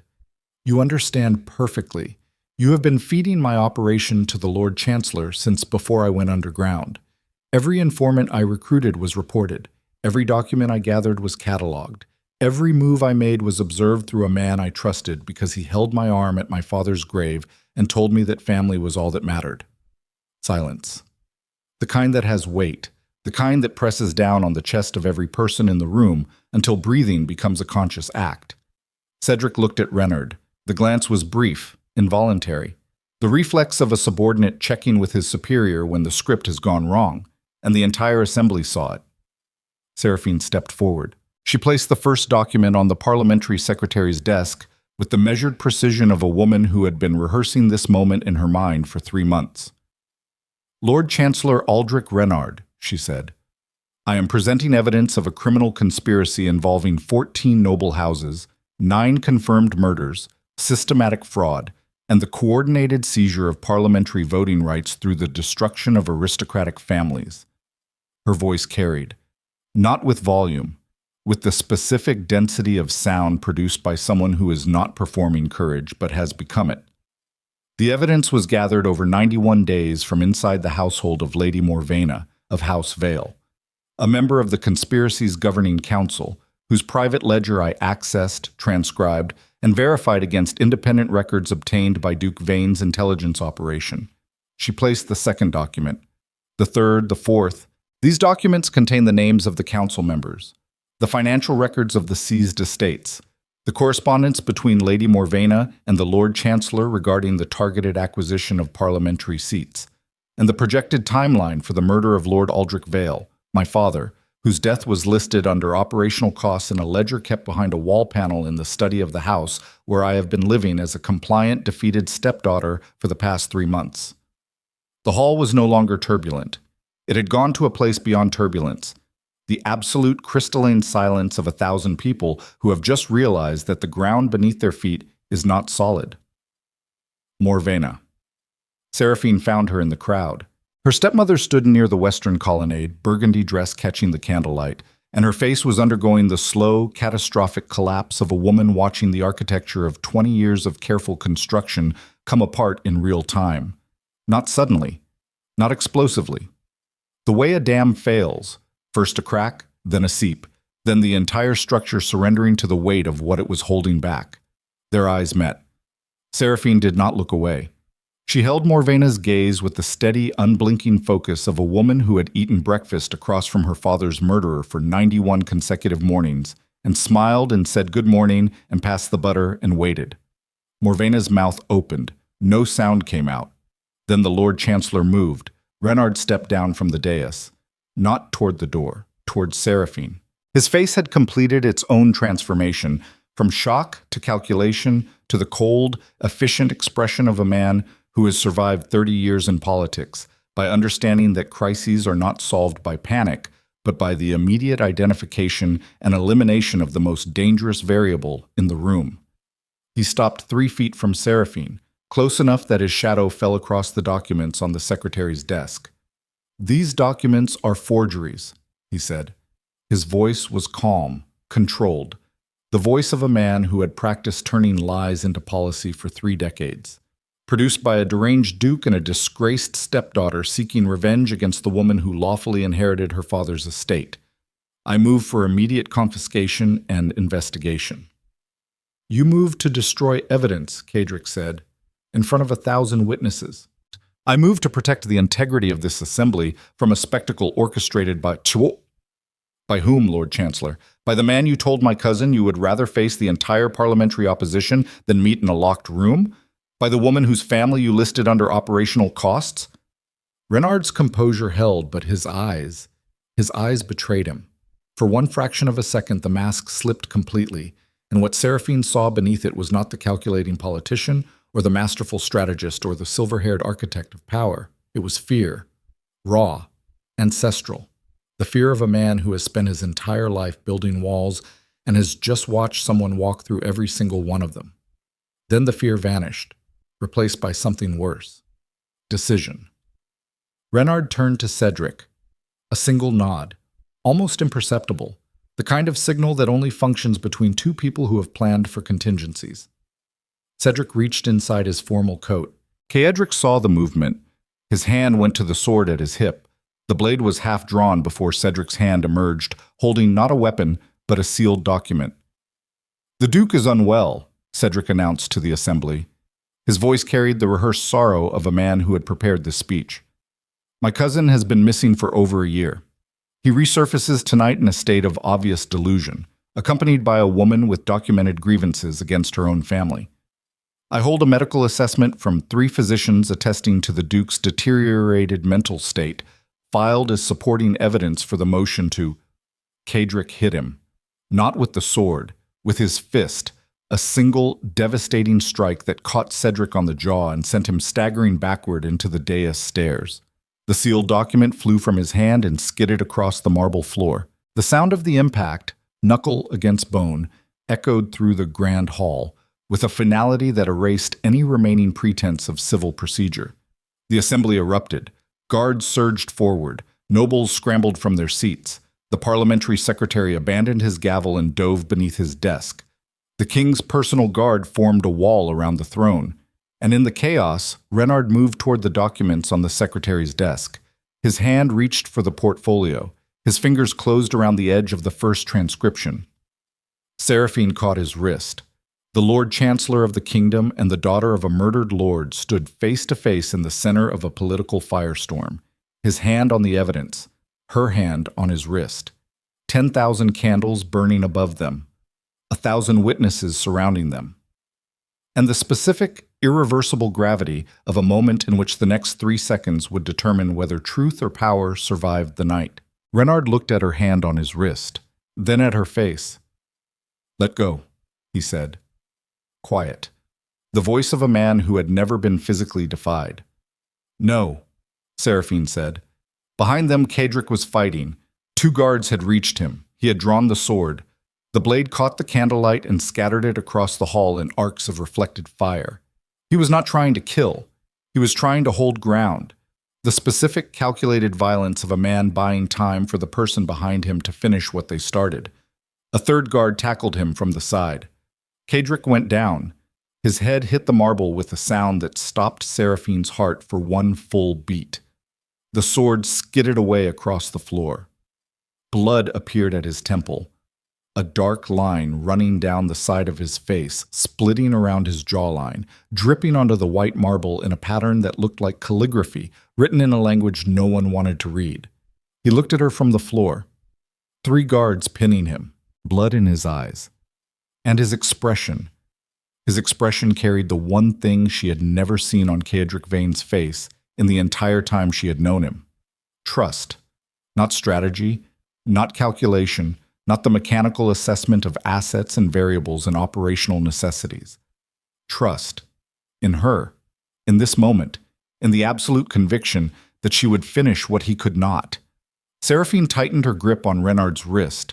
She pulled the portfolio from beneath his reaching fingers with her other hand and raised it above her head where every noble in the hall could see it. And then, in a voice that cut through the chaos like a blade through silk, she spoke directly to the assembly. "The evidence is here. The names are here. The proof of 9 murders, the conspiracy to seize parliamentary power through the systematic destruction of noble families. Every document verified. Every claim supported. And the Lord Chancellor of this kingdom is standing in front of you right now, trying to take it from my hands." 1,000 faces turned toward Renard, toward his hand, toward Seraphine's grip on his wrist, toward the portfolio raised above her head like a torch. Renard's expression underwent its final transformation. And at the base of the dais, pinned to the floor with blood running into his eyes, Caedric Veyne watched the woman he had tried to use as an instrument become the weapon that shattered everything, including every wall he had built around the part of himself that was capable of feeling something larger than survival. The hall hung suspended. 1,000 people. 1 moment. The entire balance of the kingdom compressed into the space between Seraphine's raised hand and the Lord Chancellor's reaching fingers. Then a voice cut through the silence. "Release the Duke! Now!" Every head turned. The king was standing. The elderly, frail, supposedly decorative monarch, who had not issued a direct command in public for over 3 years, was standing at the edge of the throne platform. His hand was raised. His voice carried the specific authority of a man who had been underestimated long enough to grow tired of it. "And Lord Chancellor," the king said, "step away from that woman, or I will have you removed from this hall in a manner that will make the history books uncomfortable." Renard's hand fell from the portfolio. The guards released Caedric, and the grand hall of the royal parliament held its breath as the evidence Seraphine Vale carried above her head began its slow, inexorable descent toward the secretary's desk, where it would be read, recorded, and entered into the permanent record of a kingdom that was about to learn exactly how much of its foundation had been built on graves. Caedric pulled himself to his knees. Blood dripped from his temple onto the white marble. Seraphine stood 3 feet away, the portfolio open, the documents spreading across the desk like a map of every crime that power had committed against the people it was supposed to protect. Their eyes met across the chaos, and in that single glance, brief, raw, stripped of every defense either of them had ever built, past the only truth that mattered more than the evidence in her hands. He had come for her, not for the operation, not for justice, not for the kingdom or the title or the 3 years of methodical investigation that had been the architecture of his entire existence. For her. And she had stayed. Not because he asked, not because the plan required it, not because the operation demanded a brave woman in a smoke-colored dress to hold a portfolio above her head while the most powerful man in the kingdom tried to take it. Because he was on the floor, bleeding, and she was not going to let him bleed alone. The documents hit the desk. The secretary's hands were shaking as he began to read, and the kingdom that had slept comfortably beneath the Lord Chancellor's careful management for 30 years started the long, painful process of waking up. But the night was not over, because Caedric Veyne was rising from the dais stairs where Caedric's fist had sent him. Blood on his lip. Something broken behind his eyes. The handsome, smooth-faced cousin who had sold his family to the highest bidder was reaching for the ceremonial sword at his own hip, a blade that was supposed to be decorative but was not, because Caedric had always been meticulous about details. And Caedric, on his knees with blood blinding his right eye and 3 guards stepping back from a king's command they did not fully understand, had not yet seen him coming. Seraphine saw him first. Caedric was 4 steps behind Caedric, the ceremonial sword drawn, the blade catching 10,000 candles in a single white line that moved through the air like a crack forming in the surface of the world. His face carried the specific expression of a man who has run out of politics and arrived at the only language he has left. The handsome features were gone. What remained was bone structure and desperation and the animal mathematics of someone calculating that killing a duke in front of 1,000 witnesses was somehow less catastrophic than what those witnesses were about to learn from the documents on the secretary's desk. Seraphine did not scream. Screaming would have added noise to a situation that required precision. She grabbed the nearest object on the secretary's desk, a brass inkwell weighing approximately 2 pounds, and threw it. Not at Caedric. At the marble floor 3 feet in front of him, the inkwell shattered. Black ink exploded across white stone in a spray that caught Caedric's boots and the hem of his green formal attire and the polished surface of the blade. The sound was enormous, brass on marble in a silent hall, the acoustic equivalent of a gunshot. Caedric flinched. His stride broke. The blade hesitated. Caedric turned. Blood was still running from his temple into his right eye. His sword was 10 feet away on the marble floor where it had skidded when the guards tackled him. He was on his knees, unarmed, looking up at his cousin with one functioning eye and an expression that contained not surprise, not fear, but something that resembled exhaustion. The deep terminal exhaustion of a man who has been waiting for this specific betrayal to arrive in its final physical form after spending months knowing it existed in every other form. Caedric stood above him, the blade dripping ink, his chest heaving, his eyes carrying the particular madness of someone who has watched their entire architecture collapse in under 4 minutes and has decided that the appropriate response is not surrender, but demolition. "You should have stayed dead," Caedric said. "You should have made sure I was," Caedric said. Caedric raised the blade. The motion was not elegant. It was not the trained, precise swordsmanship of a man who had studied with fencing masters. It was the overhead swing of someone who wanted to split another person open and had stopped caring about technique. Caedric moved. From his knees, without standing, he drove forward into Caedric's midsection. The impact was shoulder against ribs, the collision of 2 bodies meeting at a point where physics overrode intention. Caedric's swing went wide. The blade came down behind Caedric's back and struck the marble floor with a sound like a bell being broken. Sparks scattered across the stone. They went down together. Caedric on top, Caedric beneath, the blade trapped between Caedric's body and the floor at an angle that made it useless for cutting, but dangerous for both of them. Caedric drove his forearm across Caedric's throat and pressed down. Not to kill, to pin. To hold this man against the floor of the grand hall in front of every noble in the kingdom and force him to stay there. Caedric clawed at Caedric's arm. His fingers found the wound at Caedric's temple and pressed. Pain detonated behind Caedric's right eye like a white sun. His vision buckled. His arm slipped. Caedric bucked beneath him and scrambled sideways, dragging the sword free, coming up on one knee with the blade between them. They faced each other on the marble floor, both bleeding, both breathing in the ragged, uncontrolled rhythm of men whose bodies had overridden their minds. Around them, 1,000 nobles pressed back against walls and columns and furniture, creating a circle of empty space that had the specific geometry of a place where someone was about to die. "You sold me," Caedric said. He was standing now, unsteady. The blood from his temple had reached his collar and was spreading across the white fabric beneath his military jacket in a pattern that looked like a map of territories lost. "You sat at my table and ate my food and read my letters, and you sold every word to the man who murdered 9 families. "I saved myself," Caedric said, "the way everyone saves themselves, the way you would have if you had been born second instead of first. You think blood entitles you to loyalty? Blood entitles you to nothing. Blood is just the accident that decides who gets the title and who gets to watch from 2 steps behind for their entire life." The words came out hot, real, stripped of the polished charm that Caedric had worn like a second skin for 30 years. This was the man underneath. The man who had stood at funerals and weddings and council sessions with a smile that cost him something every time he wore it. The man who had calculated, years ago, that the only way to stop being second was to ensure that the person who was first ceased to exist. Not murder. Something more sophisticated. Political erasure. The slow, systematic deletion of a man's authority, followed by the legal formalization of his death, followed by the quiet assumption of everything he had been. Caedric had not wanted Caedric dead. He had wanted Caedric gone, because dead men become martyrs, and martyrs are more dangerous than living dukes.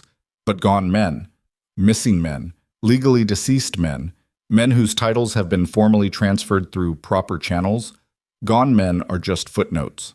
Caedric heard the truth beneath his cousin's words and recognized it with the sick clarity of someone who has just been shown the blueprint of their own destruction and can see that it was not built from malice. It was built from need. The basic, human, corrosive need to be more than a shadow standing behind someone else's light. He should have hated Caedric for it. Part of him did. The part that remembered a boy who used to follow him through the corridors of the Veyne fortress, laughing, pulling at his sleeve, begging to be included in whatever game was being played. That part wanted to drive a blade through Caedric's chest and watch the light leave those familiar eyes and feel the satisfaction of ending the thing that had hurt him most. But the man who had spent 3 years living in tenements and sleeping on floors and eating when food was available and not when it was scheduled, that man understood something about need that the Duke who had grown up in silk could never have grasped. Need makes monsters out of ordinary people. It does not require evil. It requires only enough pressure applied for enough time in exactly the right places. And Caedric had been standing in those places since birth. Second son. Second priority. Second in everything except the intelligence and ambition required to be first. None of that excused what he had done, but it explained it. An explanation, in this specific moment, was the difference between justice and slaughter. "Put the sword down," Caedric said. "So your guards can take me? So I can stand trial in your courts and be sentenced by your judges and spend my remaining years proving that the system you fight for is exactly as merciful as you pretend it is? Put the sword down, because if you do not, I will take it from you. And I am tired enough and hurt enough and angry enough that the taking will not be clean. You know me, Caedric. You have always known me. You know what I am capable of when the machinery stops." Caedric looked at his cousin. The blade trembled in his hand, not from weakness, from the specific vibration of a man holding a weapon he is no longer certain he wants to use, standing at the precise intersection of rage and recognition where the next decision will define everything that follows. Around them, the grand hall held its breath, 1,000 witnesses to a moment that would be discussed in drawing rooms and taverns and parliamentary chambers for decades. Caedric lowered the blade, not slowly, all at once. The point hit the marble, and the sound rang through the hall, and his shoulders dropped and his head dropped, and the man who had spent 30 years building a bridge to a title that was never his stood on that bridge and watched it burn. The king's guard moved in. 4 men, professional. They took Caedric by the arms and removed the sword and walked him backward with the efficient gentleness of men trained to handle the powerful. Caedric did not resist. His eyes stayed on Caedric as he was led away, and the expression in them was not hatred. It was something older and more painful. The expression of a man who has lost the last game he will ever play, and has realized, too late, that the game was never worth what it cost him. Caedric watched him go.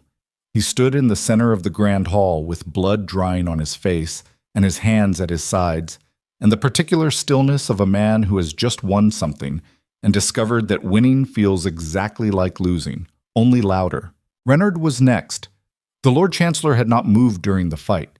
He had stood precisely where Seraphine's grip had released him, watching the destruction of his operation with the calm of a man performing rapid internal calculations about survivability. His eyes moved between the documents on the secretary's desk and the king standing at the edge of the throne platform and the exits available to him and the legal options remaining. There were no legal options remaining. The king spoke. His voice was quiet, but carried the architectural authority of a monarch who had decided to stop being decorative. Lord Chancellor Reynard, you will surrender yourself to the parliamentary guard pending formal investigation. Your offices are sealed as of this moment. Your authority is suspended, and the documents presented by Lady Vale and Duke Veyne will be entered into the permanent record of this assembly. Reynard looked at the king for a long time. The silver-haired architect of 30 years of governance, the man who had controlled parliaments and courts and the treasury itself, stood in the candlelight and performed one final calculation. The calculation took 3 seconds. The result was visible in the slight relaxation of his shoulders, the specific surrender of a man who is determined that resistance will increase cost without altering outcome. Your Majesty, Reynard said. He bowed. The bow was perfect. 30 years of practice had made it automatic. Even in defeat, the machinery of performance operated without requiring conscious input. The guards took him. And then the hall turned to Morvena. She was standing exactly where Seraphine had last seen her, near the western colonnade. Burgundy dress. Hands at her sides. Face carrying the expression of a woman who has watched her empire burn and is trying to decide whether the ashes contain anything worth salvaging. They looked at each other across 40 feet of marble floor. Stepdaughter and stepmother. Intelligence operative and target, survivor and predator. Morvena's chin lifted, a small motion, defiant. The muscle memory of a woman who had spent her entire life refusing to show weakness even when weakness was all she had left. You were never that good at pretending, Morvena said. Her voice carried across the silent hall with the particular clarity of someone who no longer cares who hears. I saw it, twice. Your eyes when you thought I was not looking. But I told myself it was grief. I told myself you were too soft to be a threat. You told yourself what you needed to believe, Seraphine said. That is what you have always done. You told yourself my father was an obstacle. You told yourself the families you destroyed were weak. You told yourself that the people who trusted you deserved what happened to them because trust is a vulnerability and vulnerability is an invitation. It is. No, it is not. It is the one thing that separates the people who build from the people who consume. My father trusted you, and it killed him. But his trust was not the weakness. Your inability to recognize it as something other than a weapon was the weakness. And it is why you are standing there alone while the man you served is being walked out in custody and the network you built is being read into the permanent record by a secretary whose hands have stopped shaking because even he can see that what you built was never going to last. Morvena's expression did not change, but something behind it, some final structural support, gave way. Not visibly, not dramatically, the way a wall fails inside a building while the exterior remains standing. The collapse was internal, permanent, and Morvena knew it. The guards reached her. She extended her wrists without being asked. The shackles closed with a sound that was smaller than Seraphine had expected. Metal on metal. The sound of systems functioning as designed. Morvena walked through the grand hall toward the same exit that had swallowed Reynard and Caedric. She did not look back. She walked with the rigid posture of a woman who would not give the audience the satisfaction of watching her bend, even though every support she had ever relied upon had just been removed from beneath her. At the door, she paused. 1 second. Not to look at Seraphine, not to make a final statement, but simply to stand still for one moment in the doorway of the hall where her power had ended, as if the act of pausing could hold time and place long enough for the reality to settle into something she could process. Then she was gone. The hall exhaled, 1,000 nobles releasing breath they had been holding for 20 minutes. The sound was enormous, not loud, but vast, the atmospheric shift of a room returning to a state it had forgotten existed. Conversation erupted. Movement resumed. The parliamentary secretary began reading the documents into the record with a voice that trembled on the first paragraph and steadied by the third.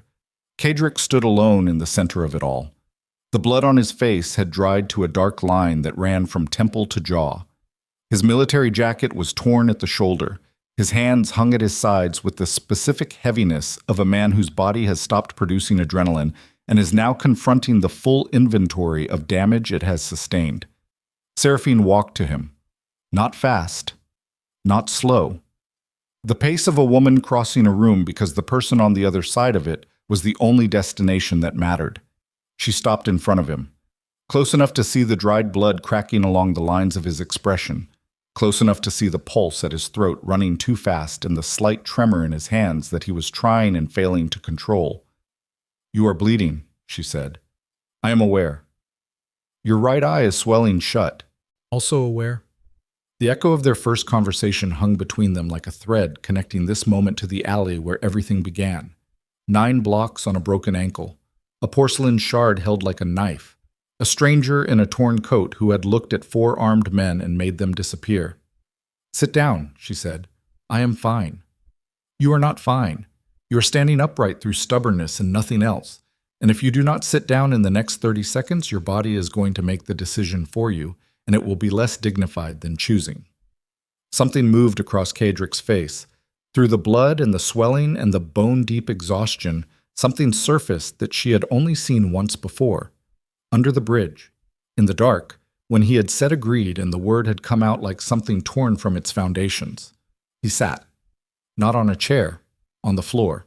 The marble was cold and hard and spattered with ink from the broken inkwell, and his own blood from where his head had hit the stone, and he sat on it because it was the nearest surface, and his legs had simply stopped cooperating with the fiction that he was operational.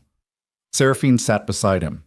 They sat on the floor of the grand hall of the royal parliament, while 1,000 nobles milled around them, and the parliamentary secretary read evidence of 9 murders into the permanent record, and the king issued orders from the throne platform and guards moved in formations that suggested the evening was far from concluded and the candles above them burned with the indifferent persistence of flames that did not care who had won or lost or bled.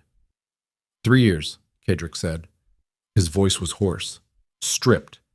The voice of a man who has been running a machine for a very long time and has just heard the engine shut off and does not yet know what the silence means.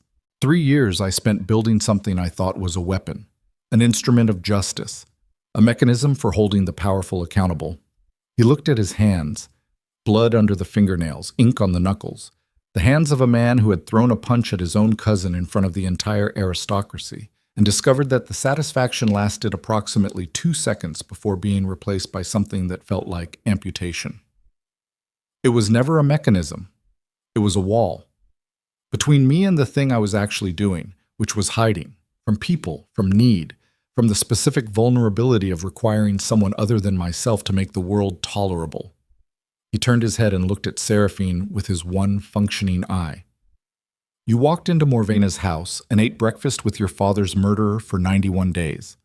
You accessed a criminal ledger behind a wall panel while living under the roof of the woman it documented. You invoked a legal provision that has been used 6 times in a century, and you did it alone because I was not here when I was supposed to be. You were late. Cedric's men intercepted me at the eastern approach. 4 of them. It took longer than it should have. You came. I came because the alternative was not coming, and the version of me that does not come when you are standing alone in a room full of people who want you destroyed is the version of me that deserves everything Caedric said about blood entitling you to nothing. The noise of the hall continued around them, distant, irrelevant. 2 people sitting on a marble floor in the wreckage of an empire that had taken decades to build and minutes to dismantle. What happens now? Seraphine asked. Renard faces parliamentary tribunal. His assets will be frozen. The network families will be investigated individually. Caedric will be tried for treason against the duchy. I did not ask about the operation. I asked about you. Caedric was quiet for a long time.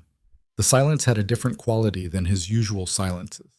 His usual silences were tactical, pauses in which calculation occurred. This silence was empty, not in a negative sense, in the sense of a room that has been cleared of furniture and is waiting to discover what it will become. I do not know, he said. I have spent 3 years knowing exactly what I was doing every moment of every day. Every action served the operation. Every decision filtered through the question of whether it advanced or endangered the objective. And now the objective is accomplished, and I am sitting on a floor with blood on my face, and I do not know what to do next because I have not asked myself that question since before my father died. Seraphine looked at him, the man who had terrified 4 armed killers with nothing but the weight of his attention. The man who had lived in tenements and worn disguises and built an intelligence network from nothing and sacrificed every comfort his title afforded him in pursuit of something he believed was justice. He looked smaller on the floor. Not physically. Something else. The scaffolding of purpose that had held him upright for 3 years had been removed, and what remained was a man. Just a man. 34 years old, exhausted, hurt, sitting beside a woman on a cold marble floor and discovering that the absence of a mission felt more dangerous than the mission itself. Because missions gave you structure. They told you where to stand and what to do and how to measure whether you were succeeding. Without them, you had to decide those things for yourself. And deciding for yourself required knowing who you were. And knowing who you were required looking at the parts of yourself you had been using the mission to avoid. The parts that needed, that feared, that wanted something as simple and as terrifying as another person's presence at the end of a day that had gone wrong. You will figure it out, Seraphine said. How do you know? Because you sat down, on the floor, in front of 1,000 people, because I told you to. The man I met in that alley would have stayed standing until his legs broke rather than let anyone see him need to rest. The fact that you sat means something has already changed, whether you wanted it to or not. Caedric looked at the ceiling.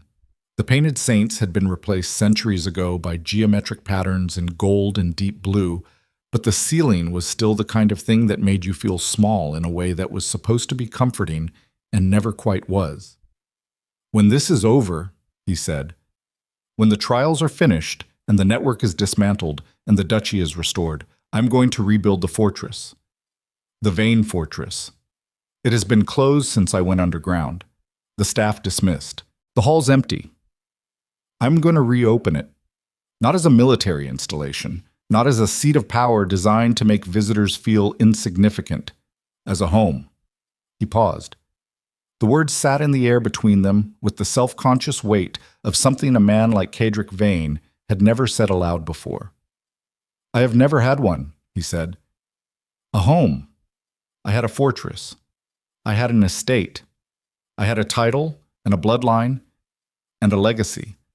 But I have never had a place where the primary purpose was to be lived in by someone who wanted to be there.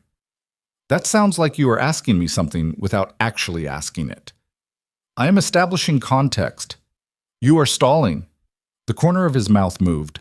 Not a smile. The ghost of a smile. The architectural remnant of an expression his face had not produced in so long that the muscles had nearly forgotten the configuration. Come with me, he said, to the fortress. When this is done, not as an operative, not as an intelligence asset, not as a strategic partner in the dismantling of corrupt aristocratic networks. As what then? He looked at her, one eye swollen shut, blood dried in lines across his face. Sitting on the floor of the Parliament in a torn military jacket, with ink on his boots and the crowned hawk of House Veyne still visible on his chest beneath the damage. As the person who told me to sit down, he said, and who I listened to. Which, if you ask anyone in this kingdom, is something that has never happened before and is therefore either a medical emergency or something significantly more important. Seraphine looked at him for a long time. The hall moved around them. The evidence was being recorded. The king was issuing decrees. The kingdom was reshaping itself in real time around the collapse of a network that had operated in its foundations for decades. None of that was as important as the man sitting on the floor beside her, asking her in the most indirect and structurally defended way possible to stay. Yes, she said.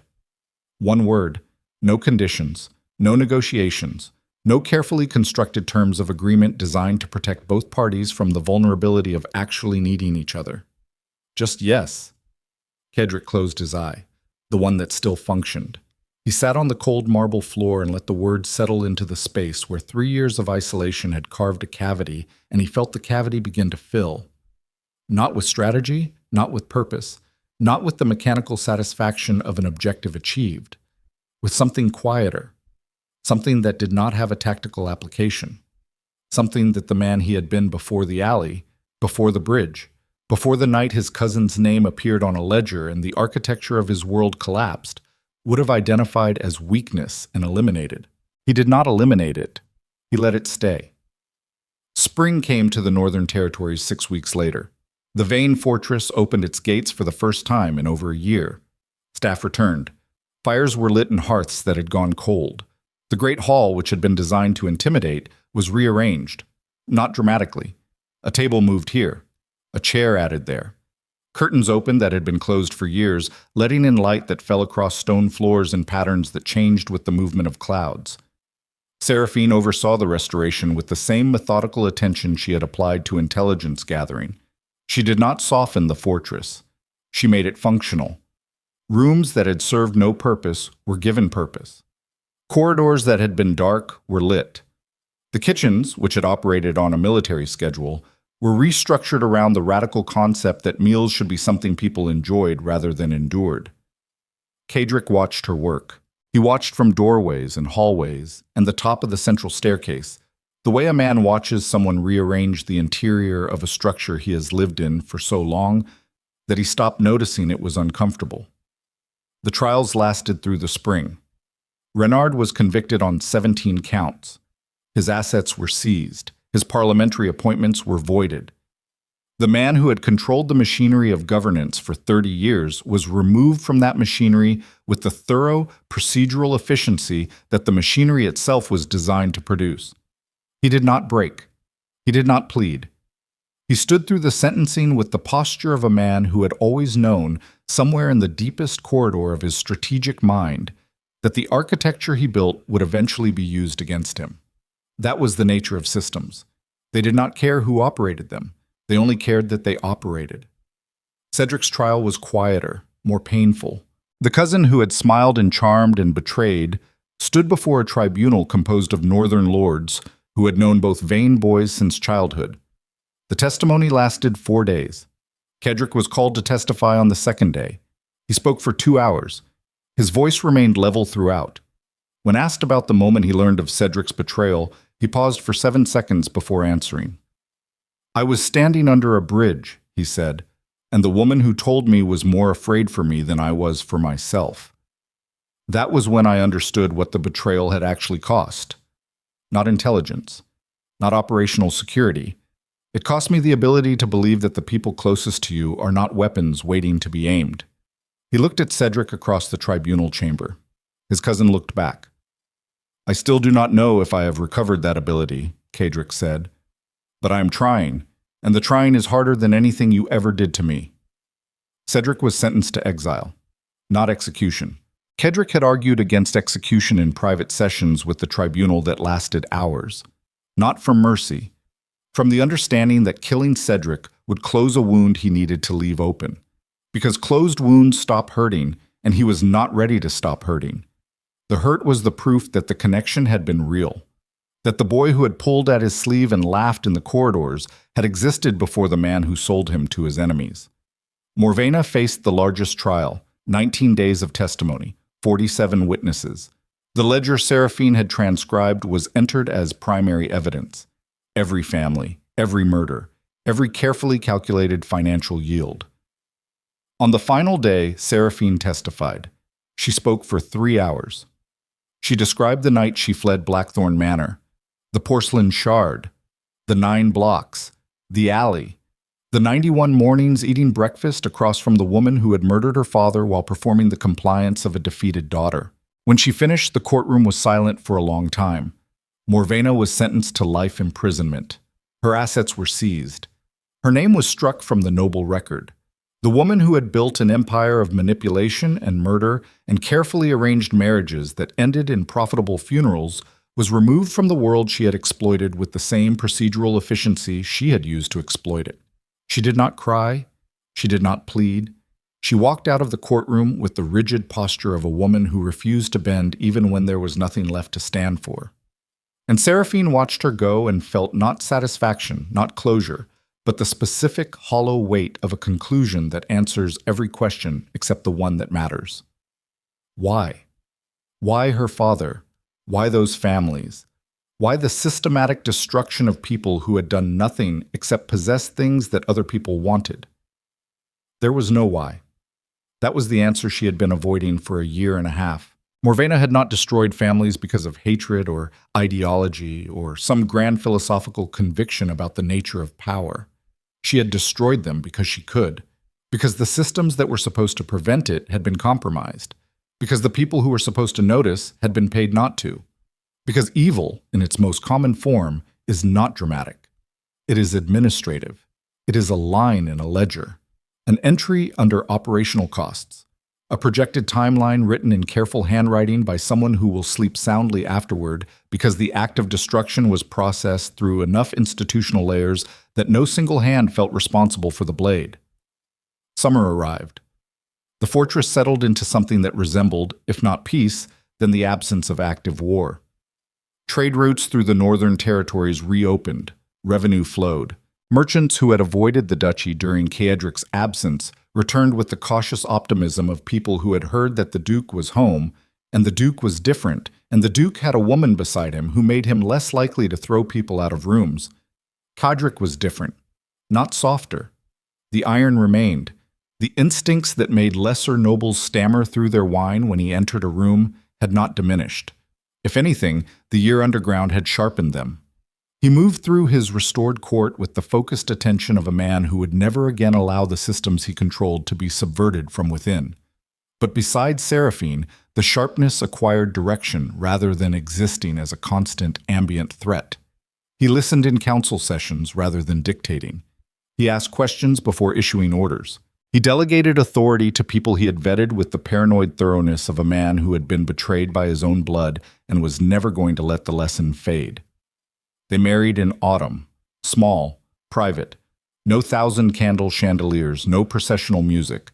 A ceremony in the great hall of the Veyne fortress attended by the household staff and a handful of nobles who had earned trust through the specific, unglamorous process of proving themselves reliable when reliability was dangerous. Seraphine wore gray, not smoke-colored, steel-colored, the color of a material that does not bend. Caedric wore black, as always. They stood before each other in the hall that had been rearranged under her direction. Table moved, chairs added, curtains opened, and they made promises that were not romantic. They were structural. The promises of two people who understood that love built on sentimentality collapses at the first application of pressure.